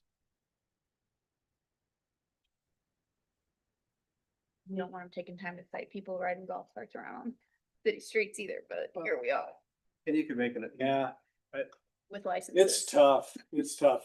but it's better for the police department to cite them than for the ambulance crew to pick them up. Yeah. Just throw it. Do you have an opinion? I think a lot of our officers, if it's a first offender, they're gonna give them a warning, sometimes even on the second offense, so getting them to write a lot of citations is gonna be difficult in itself. And with helmets not being a state law, that's kind of difficult too. I'm in agreement with the mayor that it's kind of a parental decision on helmets. I think most of our officers would be in agreement with that, so that'd be my position on it. Maybe leave it out for the moment. And I feel like if we do that, like, we're at second reading and third, it's done. Like, I feel like we'd need some more communication to the city that we're gonna do this besides just one more meeting. That makes sense. Yeah, I know it's been on KCCI, WHO radio, is listening in now. So it's gonna be in the media. Yeah. So I think that communication is gonna happen.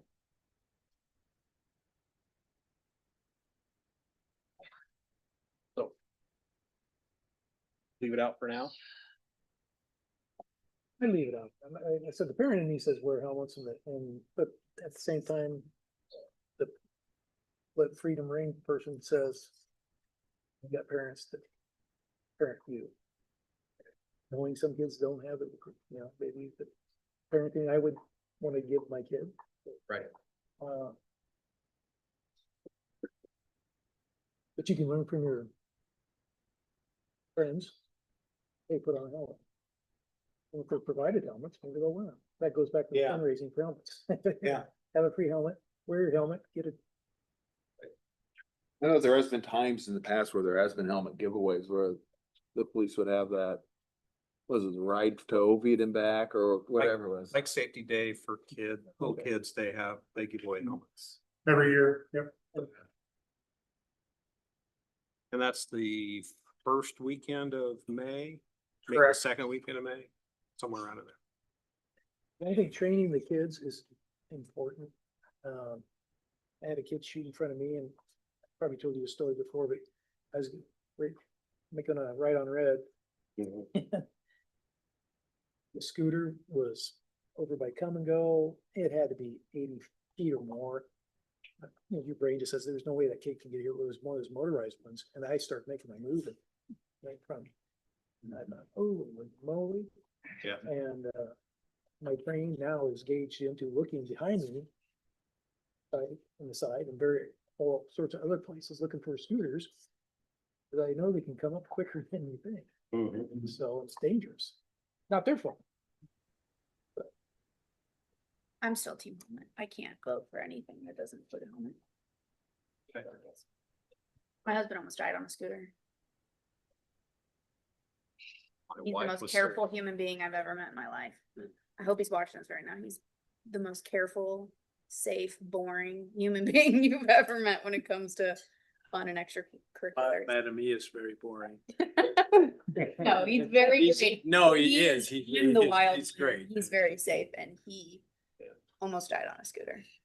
Yeah, it's substantial wounds. So WHO radios. Yeah. Kelsey. So the same person. To be fair, was there an incident in Washington DC where you were jogging? Yeah, well, yeah, maybe I should start wearing a helmet jogging. It's dangerous to jog too. Thinking you should just wear a helmet. The packaging foam or surround your body. Oh, my last comment was, officer, I really respect your opinion on, and what you said. But none of this is state regulated right now, so I just wanted to remind everybody of that. Like, so I don't want us to hyperfixate on the fact that helmets aren't state regulated, so we shouldn't do anything about it. Because if we had that mindset, none of this would be, we wouldn't be doing anything about any of this. What would your proposal be then, Kelsey? I would say somewhere in that 14 to 16 range. If you're under one of those ages, whatever we would decide is the age, that you should be expected to wear a helmet. That's what I would prefer. But Okay. I'm only one, 5 votes, so. Yeah. And would that be for all ridden items? I think that would probably make the most sense, yeah. Because Exactly. if we're saying kids can get on a pedaled bike and go just as fast as any of these scooters, in my opinion, that's just as dangerous. Include trikes, big wheels? I don't really think those can go very fast. No, they can't, but it would fall under the definition. So I just, and I would think that we'd probably exempt that out. I think we'd exempt out a big wheel or a trike or something like that, but do we? I mean, it's the council's discretion here, so I don't want to presume something. Yeah. Strollers, I mean, technically we could, I don't think we want helmets for strollers. You're really digging now. Well, but, yeah, I'm just thinking drafting the ordinance. So when I go back and draft this paragraph, I don't wanna, I'm gonna have to exempt out these things. And I'm okay with that. I mean, it's very easy to do, but I don't want to just presume that this is what the council needs. I know you're not gonna say strollers, clearly not. I mean, that's one end of the spectrum. The other end of the spectrum is, the class 3 bikes with a 10-year-old riding it. I mean, but someplace in between there, that's where we stop saying, yeah, helmets need, and I would assume that it's probably. Yeah. Whether it's everything with a pedal. Everything electric or with a pedal. Well, those, what do they call them, scooters, they don't have any pedals. The Yeah. e-motos. They're electric. Yeah, that's it. That's why I said everything electric here. Well, those are gonna be banned, right? The e-motos. The e-motos, yeah, the electric motorcycles, yeah, that's. Well, they have to, they need to be ridden on a street, they need to be registered as street. They need That's to be right, it's just street like a legal, motorcycle, yeah, Just like a motorcycle. yeah. And or the high-speed electric or like mopeds, which are covered by the state. In a world where we passed something like this, we require people under 16 to wear a helmet, whatever. If it doesn't go well, so I mean, it's more safe than what we're saying the alternative would be, correct? If that doesn't, do we start with more safe rather than not safe enough and then reel in from there? Yeah. If we have to, or do we do the opposite? So let's do this. In the interest of moving on. Can you email everybody, line carbon copy everybody so they can't. So we're not, Well, what I can do is your question. is if you guys give me the age, maybe if you give me a little bit of leash to author it where I think is reasonable. I mean, like with the supervision, We added that without the council saying at the last meeting, the direct supervision for allowing, families to be able to ride together. I'll just try to, I'll put something together that I think sounds good, and then you can give input on that when you see it come out in your next packet. Sound good? I do like picking an age where Yeah. maybe we can keep it all consistent. 13. Right, like if it's 12, it's 13, it's 14, it's like, okay, that's the age where you don't have to have supervision. If you're older than that, you do have to wear a helmet. You know what I mean? It's easier to Yeah. remember and enforce. And So 14 and younger or under 14? It's under 14 would be 13, 14 younger would be 14. And I don't care. I'm not recommending one way or the other. I just want to know what to do. I'd go with 14. Yeah, we have 14. 14. Is that a motion? I'll make a motion. To amend Second. that? Okay. Yeah. Motion for 14, seconded by Heineke, seconded by Porter. All those in favor say aye. Just a minute. That's to ride. So this motion is, Required. you have to wear a helmet if you're under the age of 14. If you're, what are we talking? 14 under. 14 and under. So 12, 13, 14, you're gonna have to wear a helmet. Well, no, because 0 to 0, 2, right. Okay, because it's all bikes. Right, so I would vote yes for that. Okay, all those opposed. Okay, so that passed. Anything else on helmets for now? Mayor, can you remind me who made that motion, please? George made the motion. Thank you. All right. Okay, so let's start going over some of the suggestions that we've heard. First was the need for clarity of, well, let's back up. Any public input on the helmet issue? Hearing none, we'll go ahead. Mayor, sorry, just a second. I noticed that Sharon Manning online had unmuted herself, but I was hearing some sound before you asked for input. Okay. So maybe just say again to see if Sharon, because she's muted right now. And she'll need to unmute if she has comments. Yeah, any public comment online? Okay, oh, no, that's great. Thanks for seeing that. Okay, first was the need for clarity of our E-moto definition. I believe this has been corrected. Jim, Yes, under definition of E-moto, I did make that change. Because after looking at it as a result of some public input in a email, what I did was I took that out of the definition of a high speed. 2.6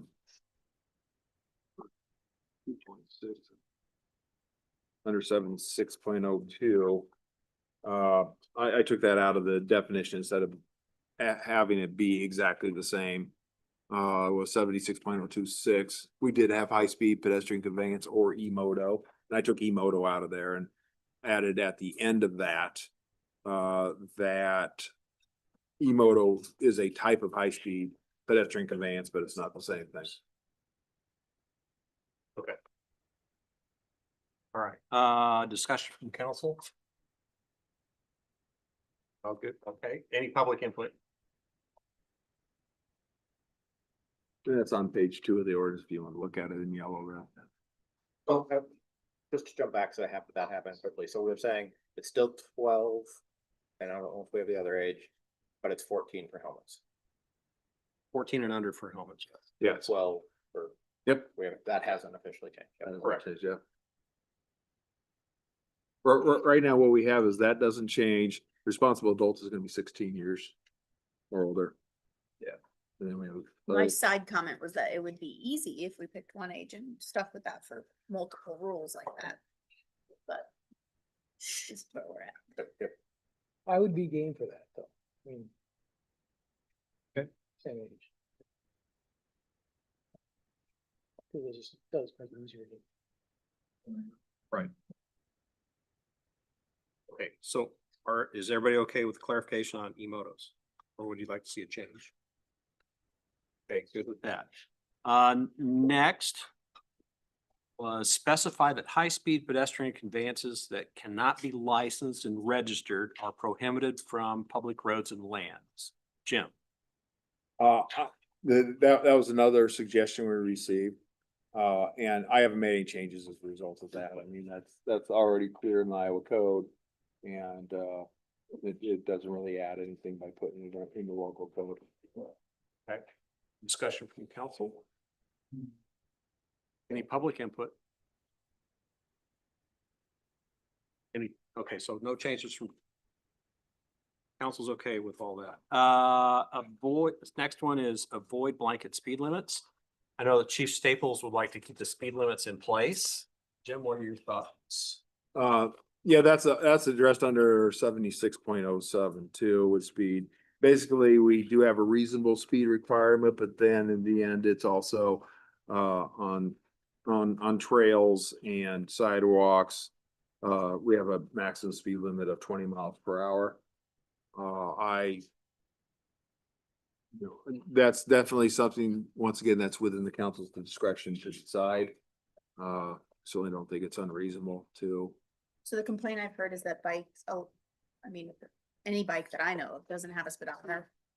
And we do have some hills on our trails. Yep, That's what I struggle that's with. what I'd heard, and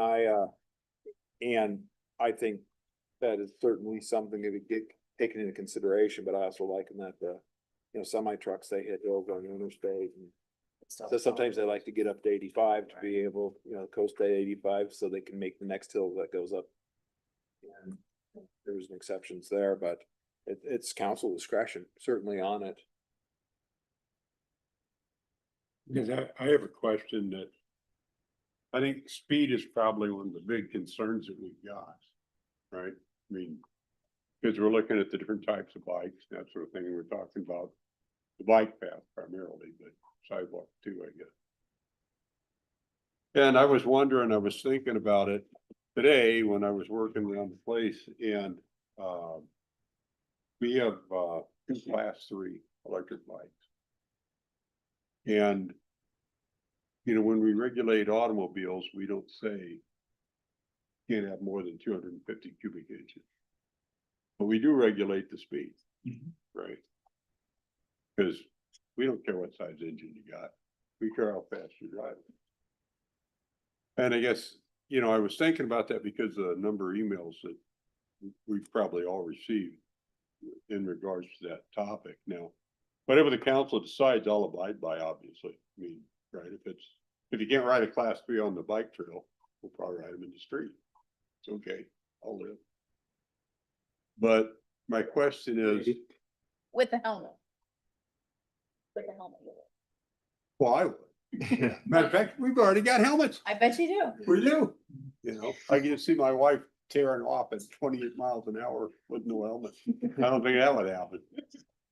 But I guess my point is, are we focused on the right thing? That's my point. Yeah, and I think you kind of predicted the next thing I was gonna say, because in these emails that I've reviewed, on one hand, they might suggest getting rid of the speed limit, but then they're also advocating allowing the class 3 low speed electric bicycles to go on the trails and sidewalk. And by definition, that can go up to 29 miles per hour. So I don't see eliminating the speed limit and saying class 3, because then you're basically saying, okay, you can go 30 miles per hour on a trail. Right. Where there's people walking and pedaling, and Right. The very nature of those electric bicycles is you're gonna be going 29 miles per hour uphill when all the regular manual bicycles are struggling, at 10 miles per hour to get up the hill. Not the one time right. Yeah, okay. Just kidding. Yeah, right. So I think those two suggestions are inconsistent. So if I heard the council say, boy, we'd like to allow class 3, that would be, I think, more of a reason to keep the speed limit in place, because you're automatically authorizing, greater speeds. Well, and if we're looking at the enforcement side of it, right? God forbid, but we got to do that, I think, as part of it. Yeah. Okay, so if I'm an officer out on patrol, right? I mean, am I gonna stop every vehicle, see if it's class 2, class 3? Or am I gonna be watching for somebody being stupid? I'm gonna be watching for somebody being stupid. Right? That's what's gonna key me. Otherwise, why am I getting out of the car? I mean, right? Yep, That's I what agree. draws my attention. Somebody driving too fast or being stupid, somebody on the street or on the bike path. Just seems like it'd be easier to enforce. To me, it seems fair, but. whatever Say council again, decides. what would be easier to enforce that? The speed limit. Rather than scoping out as they drive by. Yeah, what drive kind, by. what Oh, size that's motor class you 3, got? It's not allowed, I'm gonna pull them over. I see. Well, it's that. hard Yeah, for yeah, police. that makes more sense. It's, I think it's gonna be one of those where they see you being stupid. And then when they pull you over because you're being stupid, they're gonna look and they're gonna see what class bike is at that point. That could be. That And could then you're be. not gonna get a warning, you're gonna get a ticket instead, right? Yeah, exactly. That could be. Violated multiple things. Yep. Now, what about the adults that have class 3, like Councilman Cool and his wife, that been riding on the bike trail? Let's talk about class threes a little bit. Okay. All right. So, any other thoughts on speed limit? Yeah, we'll get there. So, does anybody want to change, to eliminate the speed limit, or do you want to keep it in? Keep it in. Keep it in? Yeah, I'd say leave it in. All right. Okay, great. Public input. Come on up, state your name and address. Alex Rice. I live at 2111 48th Street in Des Moines, but I'm here as the executive director of the Street Collective, and we represent the entire metro. I was kind of burning up here in my seat wanting to speak because I heard a few things that weren't accurate. Well, one just small technical detail. Did you hear some things that were accurate? I heard some. Thank you. Thank you. So class 3 e-bikes can only go up to 28 miles per hour, not 29. They're only pedal assist. I know at the last council meeting, you were told that they can run on motor power alone. That's not true. It's only pedal assist that's defined in the state code. And also defined in the state code, they automatically have a 20-mile-per-hour speed limit on trails. So the concern that I heard raised was, well, if we allow class 3 e-bikes on trails, they're going to be going 28 miles per hour. That's not the case. They already have a 20-mile-per-hour speed limit. So it really addresses, I think, that big issue that I heard from you all. And I'll say I was out here last week with my bike club, biking on your hills here in Norwalk. And I don't have a speedometer on my bike. I don't know what speed I was going. Knowing these hills, could well have been going over 20. And so that's part of what bothers me, to have a speed limit. And I don't even know, and other cyclists aren't even going to know if they're violating that. So knowing that we already have in place for class 3 e-bikes, and by the way, state code says they must have a speedometer. That's the only class of e-bike that must have a speedometer. But class 3 e-bikes do have a speedometer. They can monitor their speed. They're already required to be 20 miles per hour, whereas all the rest of your categories of bikes aren't going to have a speedometer unless someone made an additional purchase. And the nature of a bicycle too is that when you're going down a hill, that speed is momentum helping you get up that next hill as well. So it's really tricky for me if you pass an ordinance like this and you say there's 20 miles per hour speed limit.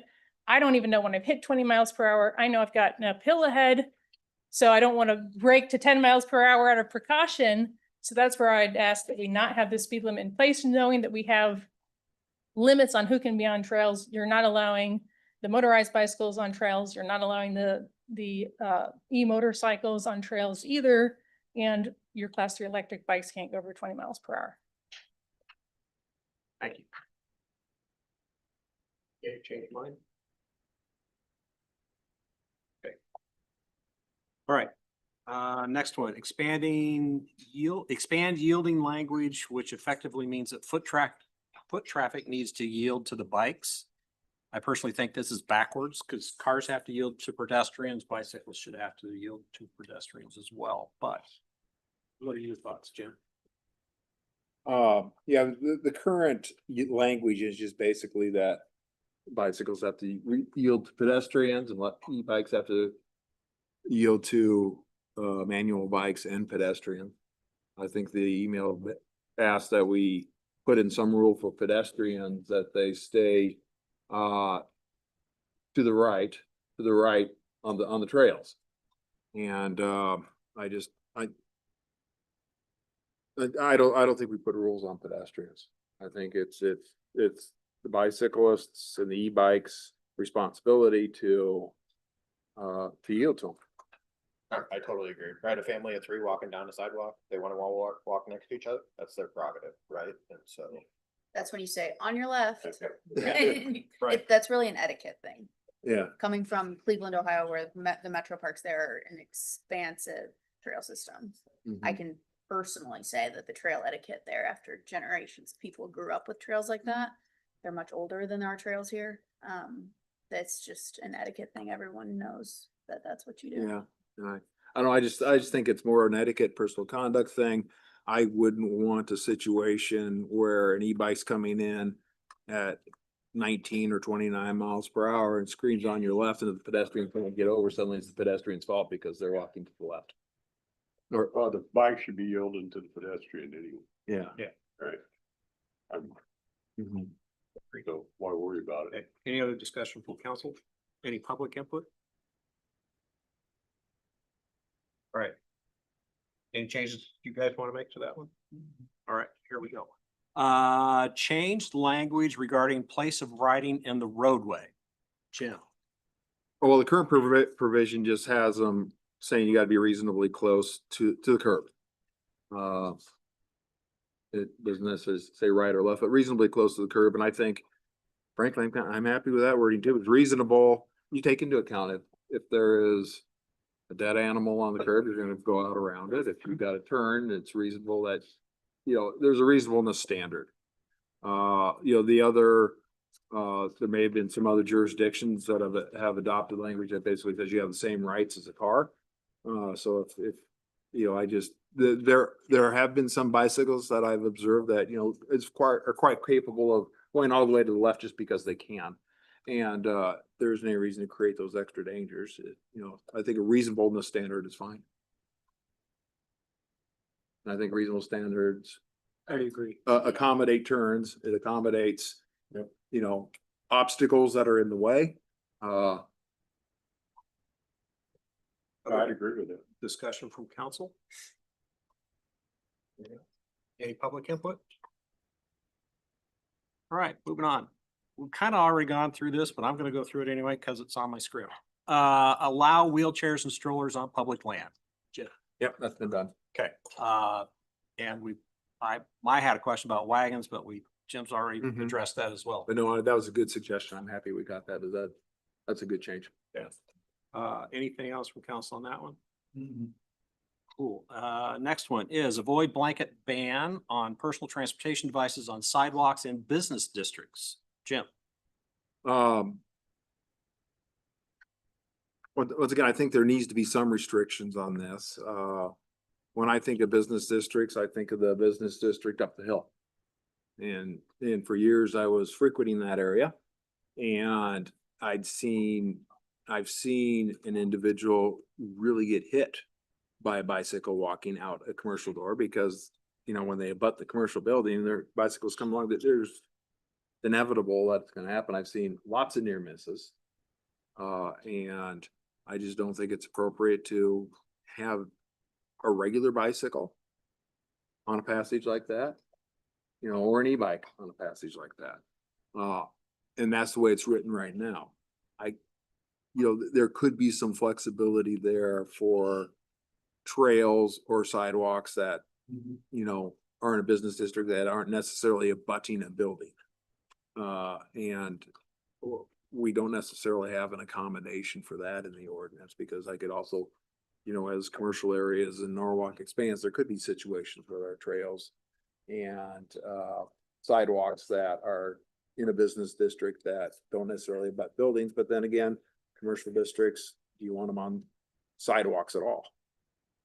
So I don't know. It's a matter of discretion for the council. We're creating a bike trail in a business district now, aren't we, in Norwalk Central? Yes.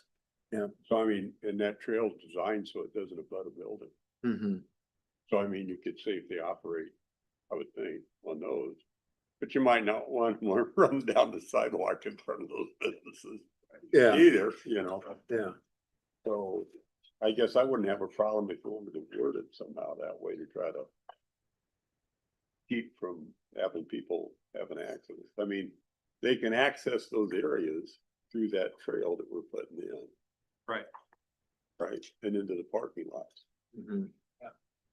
Was the feedback or the struggle there knowing where those business districts are that we don't want them on the sidewalk? Is that by Fairway Franks or is that by the old Fairway or like? See, when I think this is, not that I initially authored it, but when I first read it, that's what I had in mind. Fairway Franks, the bank. In that area where you got, 6 foot wide sidewalk. There's just no way that that is compatible with bike riders and people walking out those doors. It's just, there isn't enough reaction time for the best, safest bicycler to avoid that. Right. So, but there are probably some areas, I don't think that we would ever want them shooting up and down sidewalks. Keep in mind, we're talking about public sidewalks, not private sidewalks. So, we're thinking about public areas that are public sidewalks that are abutting building. That's about the only area I could think of that would even fit under these, that we would have jurisdiction over. So you could have private trails. Or private sidewalks where, this doesn't cover, certainly wouldn't be appropriate to have someone shooting down in front of, mullets up there, shooting across their sidewalk, but, that's not public necessarily. So the pin high, whatever, that'd be private sidewalk there, Yeah, that's private, Okay. that's privately owned. but they could be just in the parking lot of our rec facility, right? Yeah. Yep, okay. I'm just trying to think of where those areas are, right? So Yeah, so, and that's the same kind of, It's really with, That's what I've- you're talking about a situation in which there's a sidewalk right next to building. a building that people are gonna go in and out of. Yeah, exactly. Like in Almost the old any park one now. of those situations where there's a sidewalk up against. Yeah, and it's, again, it's just weird, cause it's like, I just naturally think, oh, right out on the street. Mm-hmm.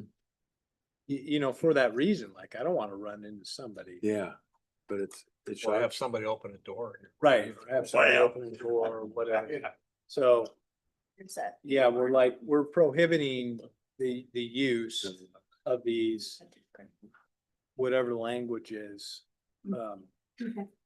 You make it welcome, but, Mhm. but we're prohibiting the use of the writing of those things. Wherever there's a site, like a door that opens to a sidewalk. Mhm. They probably use something like the immediate, Yeah, right? So on the square in Winterset, there's big painted things on the sidewalk that says, it's a picture of a bicycle with a big circle around it with yeah. yeah, Yeah, and has there that's been- because an old lady got hit. So my dad claims it was his fault. But, that would be, but that whole circle on, traditional town square would be situations where the Yeah. sidewalks are butting the business. Just like a Yeah. Fairway Franks situation. Yeah, Yeah, but the difference is like Fairway whatever Frank, you that's need a to do private. to like write that, Jim, great. Okay, I'll do that. Right. Any public input on that? Okay, hearing none, we'll go on. All right. This could generate some discussion. Allow class 3 low-speed electric bicycles to operate wherever other human-powered bicycles and low-speed electric bicycles are allowed to operate. So I'm struggling with this one because I see the point of view that if I'm a responsible and safe rider, why not allow the class 3 on trails? I also see the other side that says you bought a bike that has a larger motor so you can go faster, which potentially puts other people at risk. Jim, your thoughts? I struggle with this one. Legally, we could do either way. I guess that's the first thing, is it's certainly another council discretion item. I think that if we prohibit them on our trails that's inconsistent with the rest of the metro area, because I think those are allowed, they're in the rest of the metro area. And did we just learn that there is a speed limit on those from the state anyway, on the Mhm. trail? Yeah, 20 miles an hour. And if we kept if we keep the speed limit on there, which the council did, we kept the speed limit on the trails. That's written in the ordinance. It's just a matter of whether they're, even though they're capable of going faster. Do we rely solely on the speed limit to moderate the behavior of the type 3 bicycles? So what if we made class 3 usage okay on trails if the rider has a valid driver's license? Since that they would have gone through driver's ed at that point in time. They know the rules.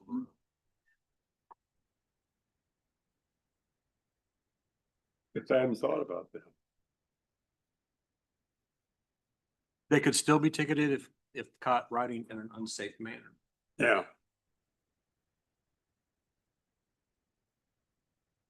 That way you could ride it. You just gotta be safe. Yeah. Make sure you. And I a gotta helmet. have a driver's license. You gotta have a helmet on. And Diane The supervised. emails I read on this topic were coming from the perspective of like, don't punish those of us that have been following the rules for eons Right. Yeah. due to this new obsession with children going really fast with no rules. I think So I this- think that follows what I think that allows that. residents have had problems with. Good. I like it. Okay, other discussion from council? Would you just say, or like we have our supervised thing? Well. Sure, yeah. But, yeah, off the top of my head, yeah. I think if they're supervised, they should be able to. ride So those. a license, They need to be a license. They need to have, class 3 usage is okay if the rider has a valid driver's license. or over the age of, Or. No, driver, valid driver's license or under the supervision, under the If- direct supervision of a if- parent, guardian, or responsible individual over 16. and the only exception, granted, we can what if this to death, for sure. Yeah. But I do think we need to discuss, an adult that's got their license suspended, you got a 30-year-old that needs to get to work. And they don't have a driver's license because they've never driven or because they have a suspended license for some reason, they haven't paid child support or they haven't, they got too many offenses. Do we allow that? Say 16 and we're, I don't know. Supervised by an adult. Or do we keep it the same age and keep things consistent, like I said earlier? Cause now we're dealing with 3 different age groups if we say 16. Yeah, I agree. I get Jim's quandary, like somebody's got a suspended license and they need to get to whatever, right? Like that a bike is for them, so I don't think we can say that.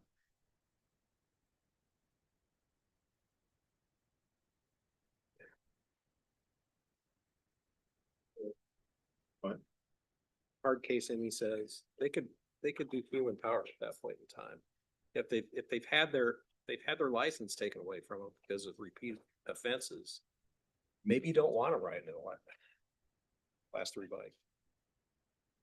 Just saying. Yep.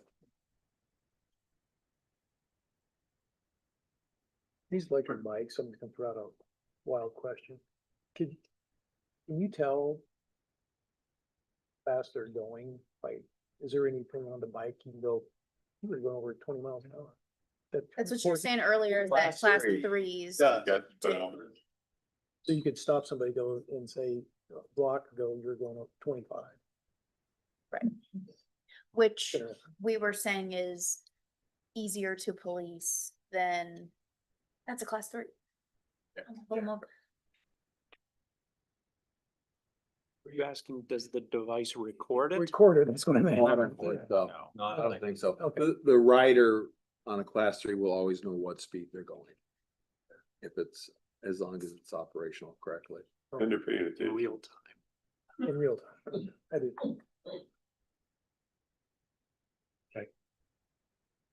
So what are we doing here? What I'm hearing is, yes, we want to put something like this in. But age? You don't want to do an age restriction or a driver's license or? I would with Kelsey, I think we should keep it the Like same. So if 14? it's 14 and adult supervision, blah, blah, blah, blah, blah, because we've got a lot of verbiage there. And not do the licensing. Yeah. But then it would be the 12? exact same as everything else. No. Okay, before 14. 12. Okay. Oh, yeah, 12, sorry. I knew you were gonna be a 14 vote. I knew it. No. Or we can make class 3 14, there's a different age. Or do you want class 3, since, The dark since side. since a class 3 can go faster, do you want a different age? I don't know, I'm just asking, I'm just putting.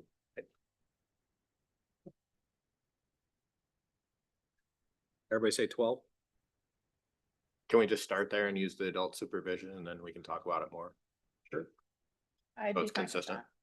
that. Yeah. Is it, well, then we're just, what we're just saying is we're gonna lump class 3 and as the rest of them are gonna be. Yeah. Right. Yeah. So we just allow class 3s. Is that normal around the metro then?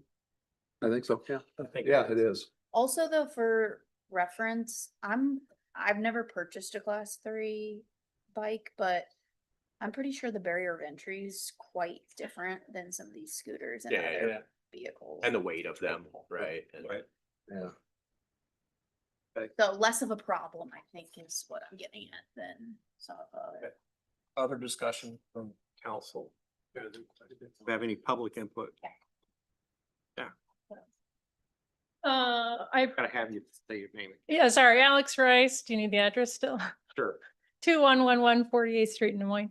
I appreciate what I just heard here in terms of allowing class 3 e-bikes and trying to be consistent with the rest of the metro, because you're right. Everyone else in the metro is allowing them. They're considered bicycles as other electric bicycles are and as other bicycles are. I will point out that Iowa law forbids riding them under the age of 16. So the discussion around the age at which you can ride them is somewhat moot because there's a 16-year-old requirement already in place under Iowa law. That certainly Thank makes it you. easy. Thank you. Before you walk away, could you tell me about Street Collective and specifically, do you take bike donations? We take bike donations. There was a big Norwalk bike drive earlier this season. So we're a nonprofit that we support both cycling and pedestrians and public transit. So all the different ways people can get around. So we have a bike shop where we take bike donations, we fix up the bikes. Some of them we give away to people. It's people who need them for jobs, people who are homeless, kids, and then other bikes we sell affordably in our shop. We're also the ones that run the bike share program around the Des Moines Metro. So if you've seen those bikes that can get checked out and you can ride them from place to place to place, that's us.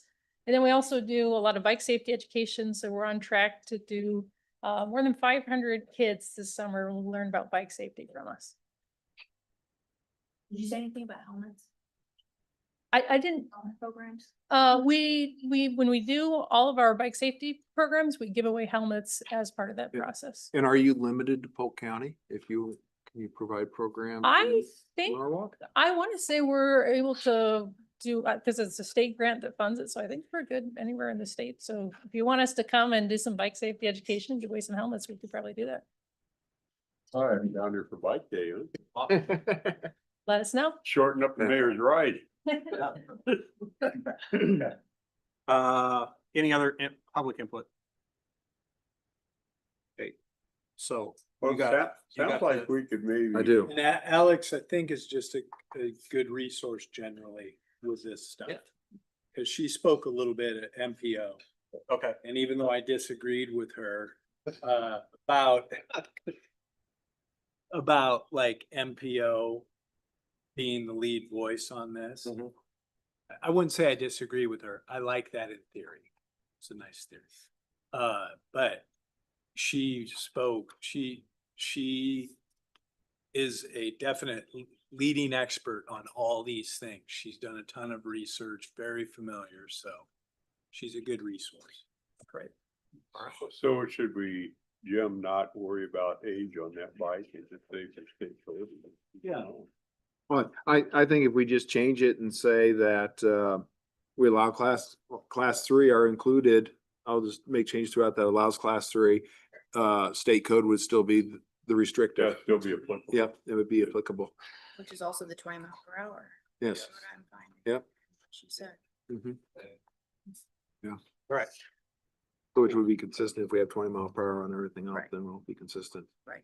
Alex, do you know if anybody's been ticketed under the state law for being over 20 miles an hour? I haven't heard of it. I can tell you one way or the other. Okay, thank you. Just curious. Okay. I think final issue that I saw was requiring headlights and taillights for everything. The current draft of the ordinance in section 76.10 requires a headlight and a rear light or reflector between the hours of sunset and sunrise. These required lights could be mounted on the bike or on the rider. So Jim?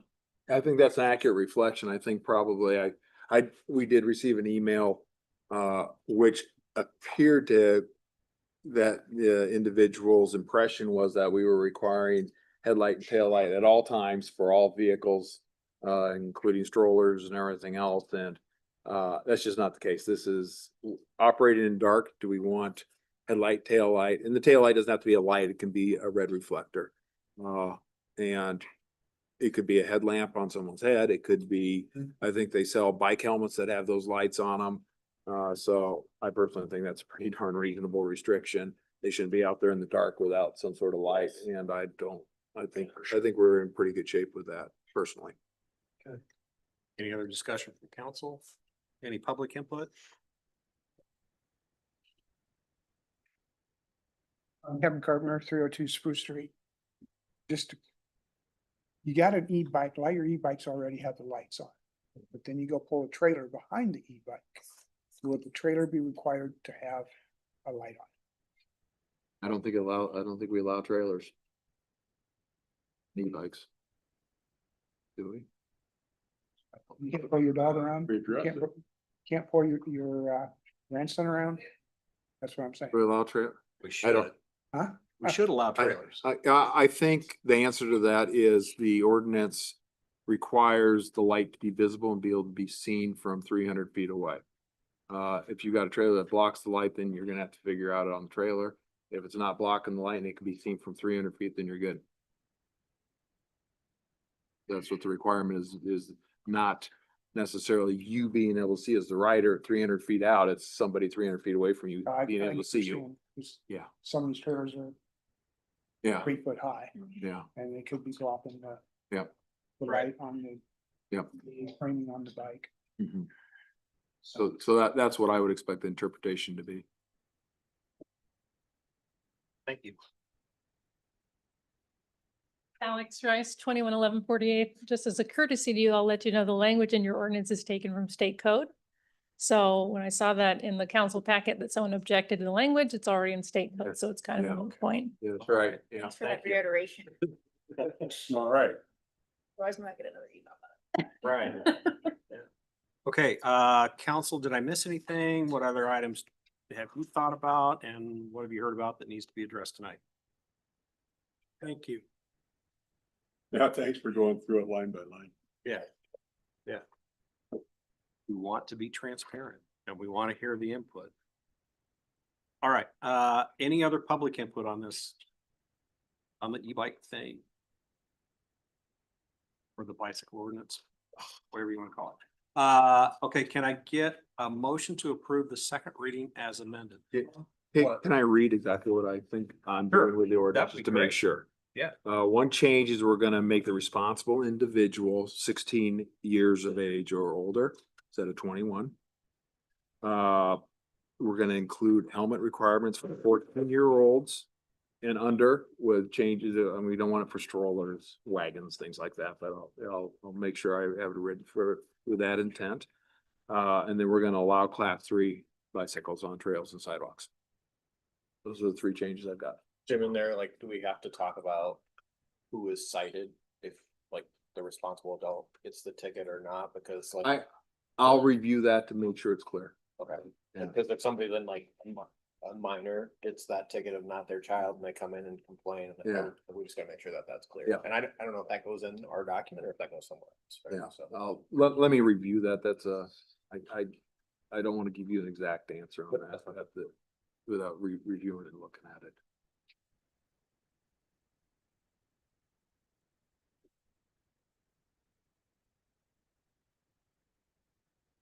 She's good to come up, right? She has all of things. Yeah. I wanted to say, I didn't come up to talk, Alex Rice, 211148.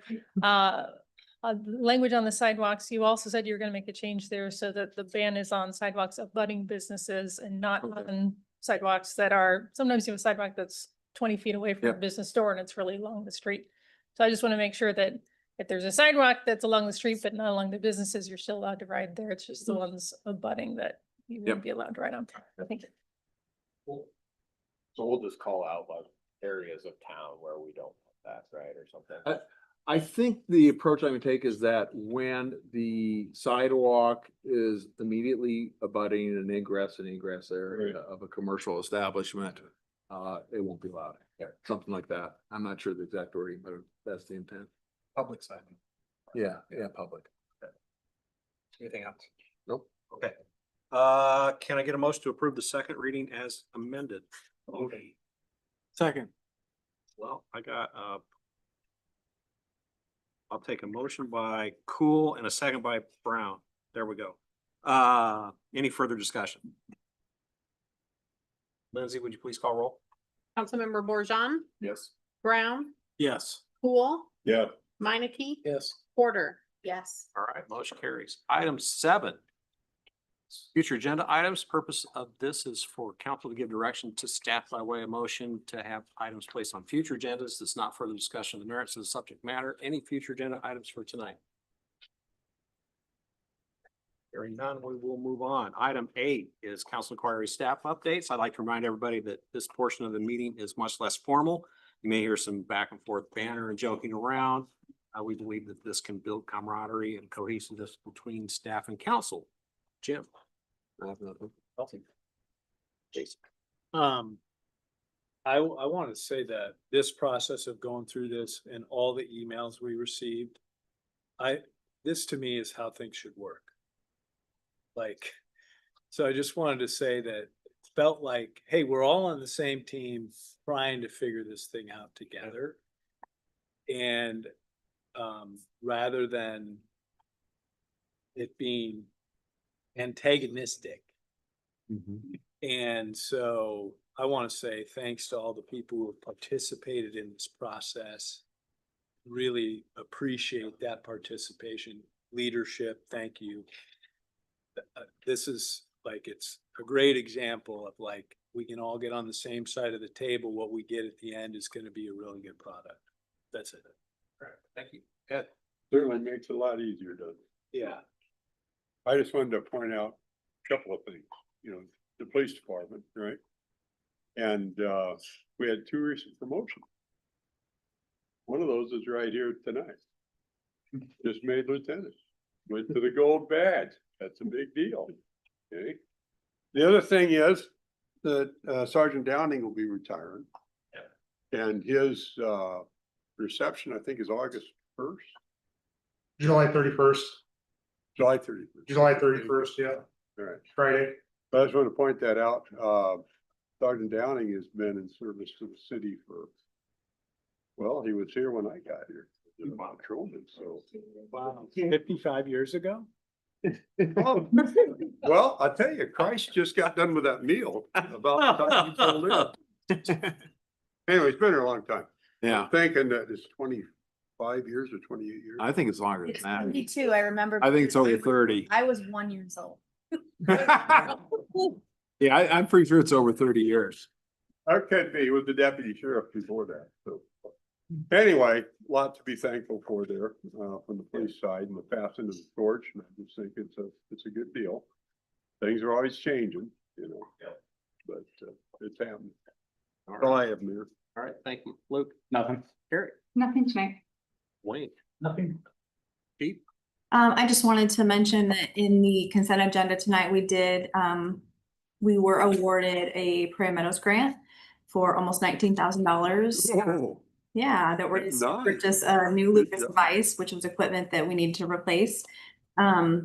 As far as grants go within our organization, know that we're very proactive in that. That comes from the floor. The firefighters are actively looking for grants. They do the work, research, and they write them. So I'm really proud of their work for that.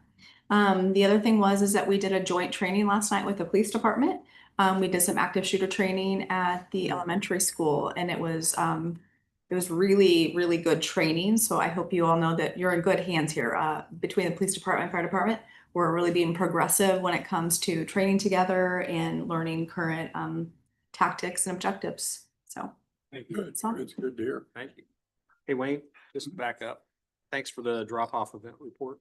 Appreciate that. Yeah, you bet. Lower attendance this year, but still a lot of people came through. Awesome. All right, Lieutenant Lewisman, congratulations on your promotion. Thank you, Mayor. I'm happy to be here on behalf of Chief State, who is on vacation, so just looking forward to serving in this new role, take advantage of this opportunity. And I'd echo Chief Porter's comments. Our training last night went outstanding. It was good for us to train together and do all that and see how each other works, and gonna improve going forward too. Awesome. Good deal. All right, thank you. Gene Kelly. Hi there. I don't know if you can hear me very well. My headphones aren't working very well. Anyway, just wanted to say thank you to everyone for your support while I recover from my surgery, especially the admin staff who's been taking on a lot of extra duties for me. I really appreciate it. And that's all. Thank you. How you feeling? Well, I'm ready to go ride my traditional bike. Awesome. I'm going stir crazy. Yeah, good. All right, thank you. You bet. Holly. Thank you to everybody who came to the Hilton Shrews grand opening. It was a very nice event. Thank you, Mayor, for speaking. Just a really good amenity for us to have here, and they're working really well with our other businesses and doing good. So that was nice. DMOS, their grand opening will be coming up on August 13th from 4 to 6. I just sent everybody an invite, so please be at that. Very cool that we get to have another really nice medical facility in Norwalk. And a couple of new businesses to look forward to in the next couple months. D1 Training Center in the Sportsplex Norwalk building in Norwalk Central, and then Crave Gym in the building where Cooper's is located in Norwalk Central, and then Be Real Archery Pro Shop will be in the Dunn Industrial Park. So some good new business coming. I'm kind of getting known for fitness, sports, recreation, all things related to that in Norwalk. We have a lot of those businesses, so it's pretty cool. Great. Thank you. Carissa? If you reviewed our monthly report, you saw that all of our categories for pretty much everything Fieldhouse related are up significantly over last year, and then through the rest of our department too. But wanted to point out that we brought on our new parks technician this month that you approved through the budgeting process. So we're excited about that. We did hire internally from our part-time staff, so it hasn't amounted to more people yet, but it was a good opportunity to get a full-time person on and have some more help through the winter months. And then next year, that'll allow us that extra part-time person there too. You also received an email.